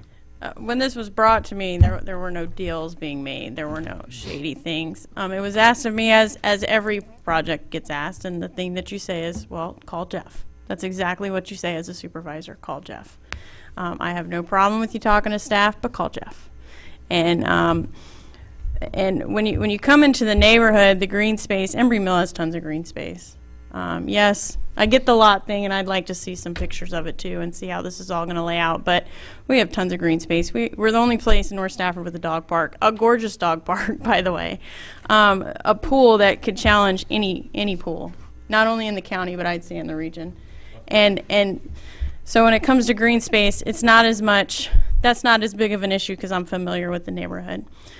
Folks in the neighborhood, though, including my neighbors who have moved out of the townhouses into single-family houses, have said they wish they could have had a smaller house, because it is a lot of empty nesters live in the neighborhood who buy a townhouse and realize, well, they're not quite that empty, and so they want a single-family house. So what do? They move into one of these larger houses, and then they realize it's too much space. That is one of the things that I've heard from the neighbors. So most of the neighbors do support this, and I would like you guys to consider it, but give you a couple of weeks to think about it. Okay, Ms. Maher. I'm glad we're deferring it, and I hope every one of you board members actually goes out to Embry Mill. I sat on the Embry Mill Community Development Authority, and so I look at this from the perspective of being able to sell those houses is incredibly important, and so there's a market demand here because we also have a CDA to take into consideration, and so continuing to sell those homes is really important to the strength also of the CDA. And so there's a couple of things that we need to consider, but I will tell you, Embry Mill, every time I drive into that neighborhood, I just get happy.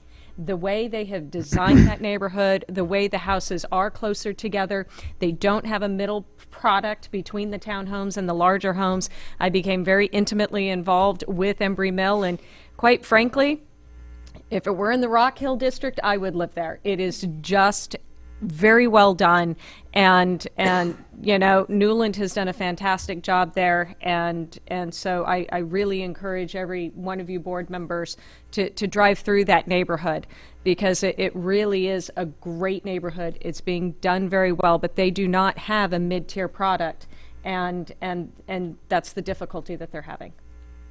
Okay. Any other, Mr. Snellis? I will support the deferral because that's the district supervisor's request. I will not support the project today or in 2 weeks. To me, this is nothing more than a rezoning.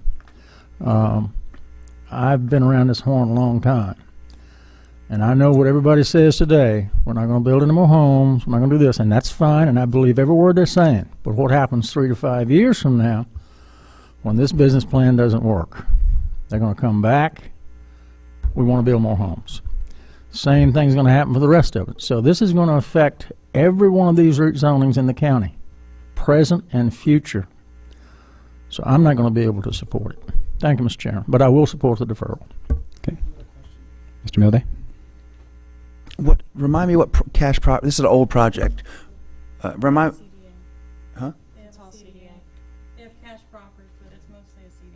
I'm very familiar with the project.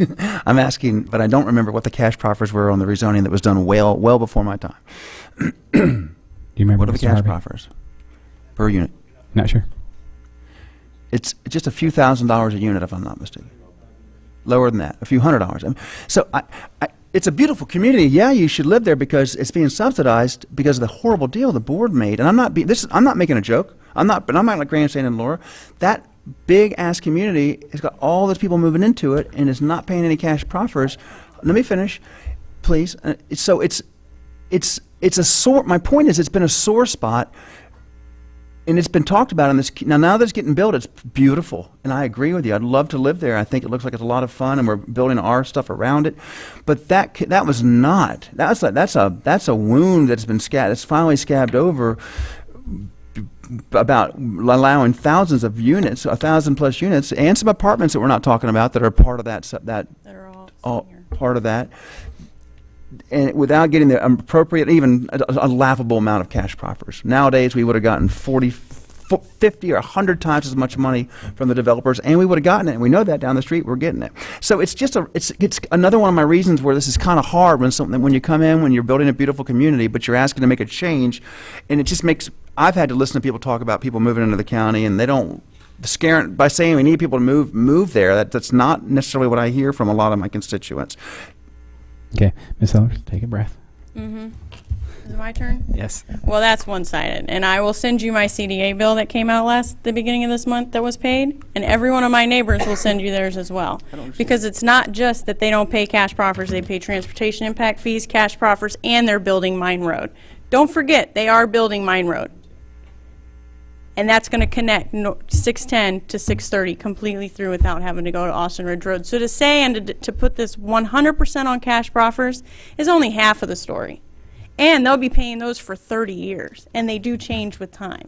So a CDA is very different. And this CDA, unlike some of the other ones, is actually paying what it's supposed to and should pay what it's supposed to as long as they continue to sell. And, well, it will pay because every year it's gone up since I've lived in Embry Mill. And our CDAs, it's just, I disagree with you. And I think that is grandstanding, and you're just giving one side of the story. It's one side of the story. Mr. Chair. Quick response, go ahead. My understanding is 1,500 new homes would require a road the size of Mine Road. You're telling me the CDA that is an additional tax on the residents is funding the Mine Road. Right, that's normal. I don't consider that necessarily to be a big added. But they're building, it's not just that they're putting the cash proffers in for us to then go petition VDOT. They're building Mine Road and they're paying the bonds on it. Don't you need another road? Well, but don't do that with any other development. It's unlike It's the biggest development and second biggest development in Stafford County. Well, right now, but Austin Ridge, hope it's the Park biggest. Ridge, and Hampton Oaks were just as big, if not bigger. And they built their own roads too. I'm just. And the last question about CDA is, when I feel like you guys have signed up, I might support this. I'm asking serious questions. I might support this. You said that someone making $62,000 a year could move into a detached, single-family, 30-foot wide home out there. If I do support this, I am not going to say I'm signing up for that. I have a hard time believing that. And does that include the CDA figure on top of it? Did you say it did? Because obviously that CDA should be tacked on top of that mortgage. It is a part of your mortgage. So you could pay the CDA and the interest and the principal on a note on that home with a $62,000 income. Are you telling me that expert said yes to that? You're saying yes to that. I don't think. He said the CDA was in addition, correct? So that does not include a CDA payment. So we threw that number 62. That's pretty exciting because actually some of our teachers are right in that. The ones with the higher levels of degrees. I don't want to tell them by virtue of this rezoning we're building them some affordable homes, nice homes, the premier community in North Stafford. Thank you, Mr. Chairman. Ms. Bumke. I have one question and one comment. Are there the CDA? There's been a lot of conversation about the CDA. Do they have minutes that I would be allowed to read? Are there minutes online, and where could I find those? Okay, and then also based on my calculation, for what I know about mortgages, the person would have to earn about $123,000 to qualify for a $370,000 house. Okay. We got We got 2 weeks to figure those details out, I think. Any other questions? The motion is a deferral, by the way. We're not advocating for or against yet. Okay? No more discussion. Please cast your votes. Tally the vote. That motion for deferral passes 7-0. Next, we have item number 32, discuss traditional build for Annie Moncure Elementary School with voter referendum in November for the enhanced design. Mr. Milday. Yes, sorry, I forgot that was on there, but I know it's early, but feels late. I mean, we have to talk about this, folks. We've got why don't you, who's going to recap this for me? We have you're going to go to the bathroom. What was the original budgeted cost of Annie Moncure? Huh? 24 million, and they're up to 38 million now. Is anyone, and how much did we approve already when they came to us? Just $4 million? So we got them from 24 to 29, and now they're going to need to ask us for another $9 million? By far and away, even when inflation and all other things considered, it's just the most expensive brick, probably per square foot building we've ever built in Stafford, right? Except for we haven't built any courthouses. Maybe a jail costs more. But for as far as schools, this would be the most expensive per square foot school we've ever built. I don't know on a per square foot basis. It certainly, our last elementary school was a decade ago. It was 20 million, and that was Burns. We almost built, some of the big high schools for this amount. Some of the newer big high schools. Yeah. So Mountain View was how much? 44. Yeah, I'm looking for my add-on folder, sorry. So 44, I just think that we need to talk about this. If this isn't when you want to talk about it, and I mean at a board level, are we always all going to sign off on this $38 million elementary school? And it's for my constituents. I think it's crazy. Why does it always have to be like this? Why are we tearing down schools instead of renovating them? Why are we building schools we don't need? And I'm talking about, in Whitewater, unfortunately, the Shirley Himes School. There are consequences. We are fighting. We've got the judges in here asking for more money. I mean, it sounds like we could take $10 million right off the top of that elementary school and put it and help, get moving on a courts complex. At what juncture are we going to have this conversation? I think it's a very valid discussion, and I won't say it bullied all the time at the joint meeting, but that was a message you three clearly left with them, which is when we come back, we need answers on this, because no, I don't think it's just going to be a rubber stamp thing. I mean, I'm looking up and down, and I think we're kind of where you are normally. Like, whoa, this thing is getting out of control real quick. But you did have a question about the voter referendum. I did, and I do think well, that's one idea. We have some opinion that basically the school board would have to ask us to put it on. So the school board would have to ask us. They would have to request us, and then we would. Is that correct? That's correct. The school board actually has to pass a resolution to ask the board to consider either borrowing the money from a state agency, which means you don't require a referendum, or to put the question to referendum. Right. And I will note that you can't have advisory referendums. It has to be something that's authorized by the state code, which means it would be for the bonding here or the loan money, not so much for the design itself. I understand. They would have to ask us for that if we refuse to fund the school. So if the direction from this board was clear that we are not going to build you a school that costs 25 or 29 or $38 million unless you go to referendum, let me tell you that eventually they'd be over here asking for a referendum if it's their only shot, or they'd bring that price down. So I don't. It's not impossible timing wise. If you wanted to keep this moving forward, how close are we to being out of time to go to referendum for a $38 million elementary school over there? Mr. Mulder, to get on the ballot for November, you have to have the court order 81 days prior. So that means that the court would have to make their order by August 19th. Plenty of time. That's 2 or 3. That's like 10 school board meetings. Mr. Chairman. Mr. Snellis, please. I agree with Mr. Mildy. I do not agree with the referendum. We have the decision power here. One of the things that I saw today is that we've got 35 acres we're going to put Germanna Community College on, and they're asking for 40 acres for an elementary school.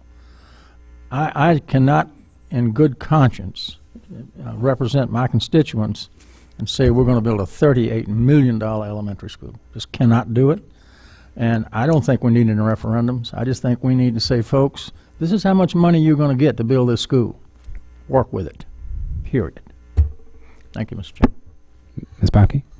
Well, and if I remember correctly, and maybe somebody can refresh my memory, but I believe I was on the school board at the time, and this board, some of us weren't on this board, but it was a unanimous decision that the county went out and bought the piece of land up on Juggins Road, correct, for the school division to go out and build a new elementary school. So I don't think that it's a matter of whether or not we could put it on as a bond referendum, because we kind of have already moved down the road on buying Juggins Road, and then the county was going to get the piece of property that the current Annie Moncure is sitting on. Wasn't that the deal? Yeah. So, right. No. I totally agree with you there. How did the acreage get moved or increased? Did they buy the other piece of land that was next door to the original Juggins Road?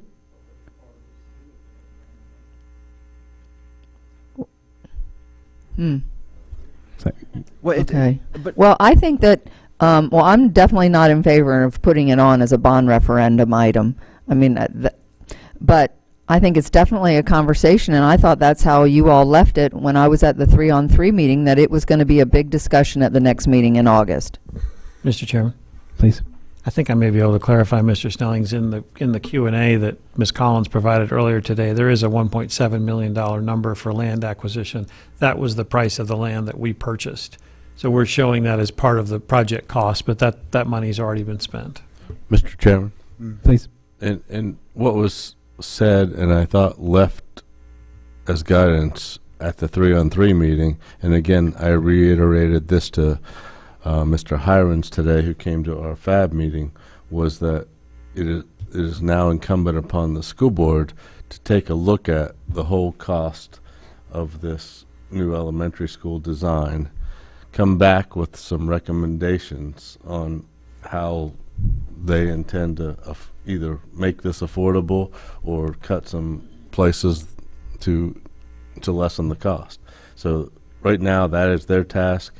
They're going to have to report back to us with their new plan. And then I think it's appropriate for us then to take action after that fact. A question on the 1.7 for the land. We spent that to buy the land. Are we also going to credit the project when we sell the property on 610? No. Or that was that we made the investment. I remember when it happened. We moved $1 million around at the time. Something to do with the parking lot, but I don't think there's any credit going back to. I'm just saying we're going to say that the school cost an extra 1.7 million because we're buying land, but we're going to get that money back someday when we sell that property. So I'm just saying we should credit it on both ends. You certainly could. We haven't factored that in yet. Okay. But we did buy the land. Right. The county we're going to get that money back when we probably give it to the EDA. No, we bought the new land also. I understand that. We're not getting that money back. We're getting the current. We traded them the parcel we bought for the parcel we own. Right, and we will get money for that when we sell it. But we already own it. We made the deal. How in the hell do you get a credit back on that after you've already made the deal? The whole point was to get it on the commercial property. The whole point for the county was to get from Mark Dudenheffer and me, when we were working on this, was to make that commercially viable. Right. And try to move the school away from an area we thought was really not the right place for a school anymore. And so the question is, did we already, as a county, we already made the deal with the schools where we paid the $1.7 million for the property, right? And then in exchange for us giving them that property, they have promised us the Annie Moncure property. We don't owe. Understand? Nobody's questioning any of that. They're going to give us the property. We're not going to keep it forever. We're going to sell it for money. Right. And I'm just saying that money should go into this overall calculation. Well, I think it should lower the cost of the basis on the school, the base price of the school. So if we get $5 million for the land, you think we should consider the school only a $33 million school? That was part of the reason I think it was okay to do that, because the school is actually going to get you a discount because of the value of that property. We still at the time thought a school would only cost $25 million. Right. And so we thought we might get in and out of there for a reasonable amount of money. Right. You don't get to spend extra. You don't get to re-spend that money because we already figured that. We already knew we were getting a nice, viable piece of property. Anyway, I think they should do more than let them figure it out. I think this board should give direction. I'm nowhere near I am personally nowhere near $38 million. I wished I hadn't approved the last $4 million increase after they pulled their tricks with the 8.3 and then the 7. And I don't, yeah, maybe there's 4 of you that are willing to spend 30 or 32 or 35, but I'm not one of them. Right. Ms. Sellers? I'd like to remind people that this school holds, I think, 950 kids. It's 2 elementary schools. This isn't 1 elementary school we're building. This is the size of 2 elementary schools, which I did not support. This was one of the very first votes I took on this board, and I did not support building a new Moncure Elementary for a lot of reasons, but one being the district lines. I am not convinced that we can't. I'm not convinced we need a new elementary school there, and I don't know if it's worth selling the land. But I don't agree with sending it to bond referendum. I do agree that we need to tell the school board they've got to stay on budget. You cannot go over budget like they have. The original budget I didn't want for $28 million. I don't know why we approved an extra That's the second $4. budget. That was what was the first budget 24 then? million, right? I thought it was 28. We should stop right there. And every year you wait, it goes up by 3.5%. Mr. Chair, what's this going to do to our next school vet price? Can you imagine what the next high school is going to cost once the new fancy designs get accepted into the heads of the school board? I don't mean this in a negative way, but that was a big topic of discussion at the retreat because that new high school in year 10, 11, or 12, we have no idea where to start on that. So you're right. Well, Right. and I'd like to say that Stafford in this habit of tearing down schools and building brand new ones, and I can't understand that. There are counties all over this country that renovate schools every single year. And what do? We tear down perfectly good buildings before the mortgage is even paid on that building, and we build a brand new building. And I cannot understand it when that is not what other places do. So I don't know. I personally think we need to pull out and just forget about a new school and tell them to renovate. But I know I'm in the minority here. Okay, so the committee members, do you have some additional feelings of the board when you go back to talk this over? Kind of have sense of the board? Yeah. So is the board willing to let that process take place that you've put in place? I think that's a good idea. Can I just add one more thing? For the 3-on-3 meeting, could we request of the school board not just a total number? Even though I'm not on the 3-on-3, but I like to attend the meetings, could we see a detail of what the construction costs are? We'll ask for it, right? Yeah, Right. and actually, Yeah, and I'd like to add on that because here's one thing that's really starting to. So they came back to us 60 days ago and said we need $4 million more because of this new design, and you guys need to support this new design, and we've got to go out and so we move stuff around in the CIP to support this new design. Hurt us a lot, but we're like, all right. Nice design, and now this school has gone up so significantly. I would like to see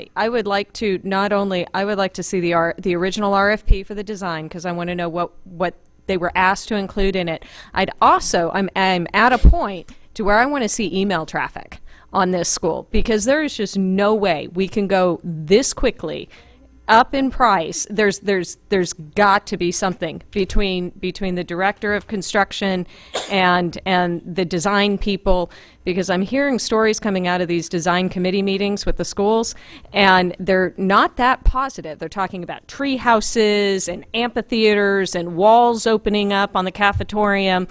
And I'm not kidding. And some of that stuff has been taken out. Well, it's been, and the only reason it was taken out was because Jack and I cornered the superintendent at the awards ceremony, and the superintendent says, no, it's a conceptual treehouse. Jack's like, no, we saw the pictures. And so the only reason it was taken out was because we have supervisors attending school design meetings and getting down into ground truth on this. And so I think we need to kind of peel back some of those layers if we can. Mr. Romanello? I'll certainly ask the superintendent for that information. Mr. Chairman, may I add something, sir? Yes, please. This may complicate things a little further, but we have had Mr. Dayton has had conversations with Mr. Horan, and I think it's very important that this be part of the conversation, which is that the school administration has not factored in the local cost of Juggins Road into their figures. Well, it's all part of the same numbers. We shifted $1 million of that project budget to the transportation fund so that we could leverage another $1 million in revenue sharing funds. But that $1 million is local money. It's part of the total budget from our perspective. And so I'm going to communicate that formally to the superintendent. And if you look at Ms. Collins' QA, she's got a project cost of 29.6, 1.7 for the land, 2.2 for Juggins, half of which is coming from the state. You add those together, you're at 33 or 32.5. And if you look in the CIP between the transportation component and the school component, you get to those numbers. So the working number right now for the schools is $29.6 million, and that includes design costs. About that too. How much land did we get from the schools for the expansion of the parking? Or did we? Did we use any of their land, or did we encroach into their? At Stafford Borough? Stafford Borough, yeah. The utilities department sold some land. Did we get any land from the school board, Mr. Dayton? I don't. Just some right of way. Easement from the school board. And to answer your question, you're singing my song about the Stafford High. You know, who tears down a perfectly good school, but it's in the middle of a parking lot. It's on 610. It's like almost 10 lanes almost. It's going to be 10 lanes. Next thing you know, you can't. It's a mess. You don't want little elementary kids in that, and they're getting constrained can pushed in on every side by 1,000-car parking lots and like a dozen lane. I don't see that type of school built in that type of urban setting. It's becoming an urban setting. I don't think it's the right place for that school. But that's like, Paul, it's an urban part of the county. It's becoming a very populated part of the county. And this is a very expensive project. And I realize that folks are very set on this, but I just don't agree. And you know, I stand by until they redistrict those kids. I mean, you got kids coming from Hampton Oaks to go to Moncure. We have an elementary school in Hampton Oaks. The districts going into Moncure make no sense. So I don't know. All right. I believe in cutting bait, but that's just me. Okay, Ms. Mauer, and then we'll try to wrap it up. Yeah, and I just want to frame this discussion a little bit, especially with respect to Stafford High School, with where we tore it down and rebuilt the school. But for every additional $1 million that we spend on these schools, it's the debt payment on that runs about $65,000 a year, and that's for 20 years. So that's a teacher. And when we look at Stafford High School and we do the math on that, our debt payments on Stafford High School for the next 20 years is $4.6 million. That is 69 teachers. If we're estimating each one of those teachers fully loaded with a master's degree is costing us $65,000. So, you know, I submit as a body, as we move forward, when we start thinking about these schools and adding $1 million here because we want tree houses and adding $1 million there because we want wider hallways and whatnot, for every $1 million that we add, we lose it, we give up a teacher. And I want them to start bringing to us these you know, diagrams that says, you know, this design feature is more important to us than this happy face teacher. And I'm dead serious on this because we've got a trade-off here, and we need to start looking at this as real dollars and real people and real choices that we're making. And for Stafford High School, we are giving up for the next 20 years 69 teachers. And so when, you know, and I understand they really like the windows, but are those windows more important to the educational experience? Are they going to encourage those kids to go off to college and do great things more than 69 teachers? And so we really need to frame this discussion appropriately and focus on the fact that we're trading off here. Mr. Chairman, please. Yes, please. Okay, I've heard it from 3 of you tonight. So I want you to know I take great offense to all the comments about Stafford High School, okay? What you all don't know is your children did not go to school there, okay? Oh, well, yours did, but you were never in the building. I can't tell you how many times I went into the building, okay, and there were no facilities because there were trash bags on 2 of them and there were only 3 stalls, okay? Every time I walk into the high school now, when I was in there recently for graduation, I walked in, I was expecting, because I saw it for years, I'm like, oh, that's right. We have more than 3 stalls and more than 1 that's operational. Okay. There were so many things. They had already gone into a lawsuit with the attorney the contractor who recently did the renovation, they couldn't even finish the renovation because the high school was such a mess. I watched 2 hours of tape looking at the underground plumbing of the building. It was not an easy decision to make to redesign that school. I was tired of getting emails from students saying, we don't have any science labs that work, that are functional. It was not about the windows. It was not about the windows. It was about functional space, and it was also about teachers being able to teach in a classroom where they couldn't hear the class next door because they brought the walls down years ago in 1978 when they built the school, and they realized within the first year that the school wasn't functional, and they brought the walls down, so you have these paper Point of order, walls. Mr. Chairman. I know, but I'm just saying the community takes offense. It is not about the windows, and it is not fair conversation.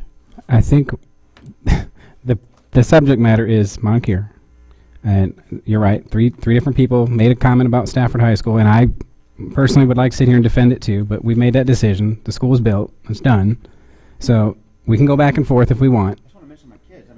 My kid went 4 years there. My other one went a couple. Of course, I was in that school all the time. I'm a very active parent, so I was in and out of it. Just the idea that you would suggest that I wasn't in that school was ridiculous. And I disagree. You're right. I could go back and forth about whether you do the $20 million renovation or the $70 million school rebuild, but we won't because the chairman has asked me not to. Just like I said in the joint schools meeting when Mr. Hiron said, we got to think about the future of our schools. We do. And as Mrs. Maurer said, do we want our kids to have access to a lot of great stuff, or do we want to give them a quality education? Because you don't need stuff to have a quality education. There are a lot of school districts in this country that don't have stuff, and they teach kids just fine. Okay, I did think the point about thinking teachers into every $1 million was a valid point. And we'll get there. So I think the 3-on-3 has a lot of work to do. You clearly, and we seem to be pretty united. It's not an official vote, so can't go over there saying that we say don't build school. But and I assume you guys will report back hopefully soon if they answer your questions. If not, bring it back and then maybe we take another action. So, okay, we have one more thing.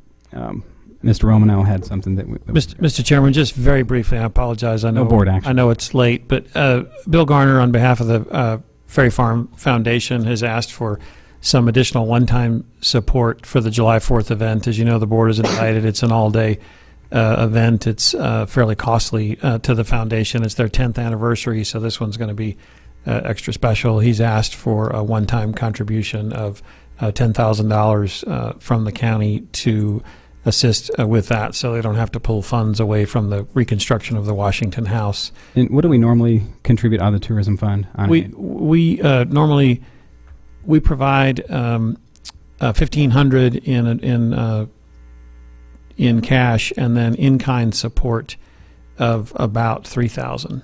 Okay. This would be a one-time $10,000 on top of that.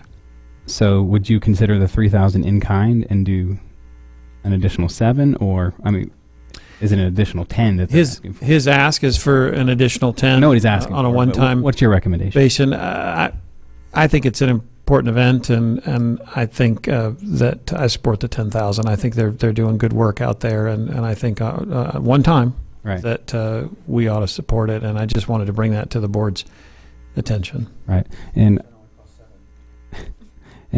staff and I are going to be meeting with him to discuss the trail alignment soon, so I'll be sure to mention that. Exactly.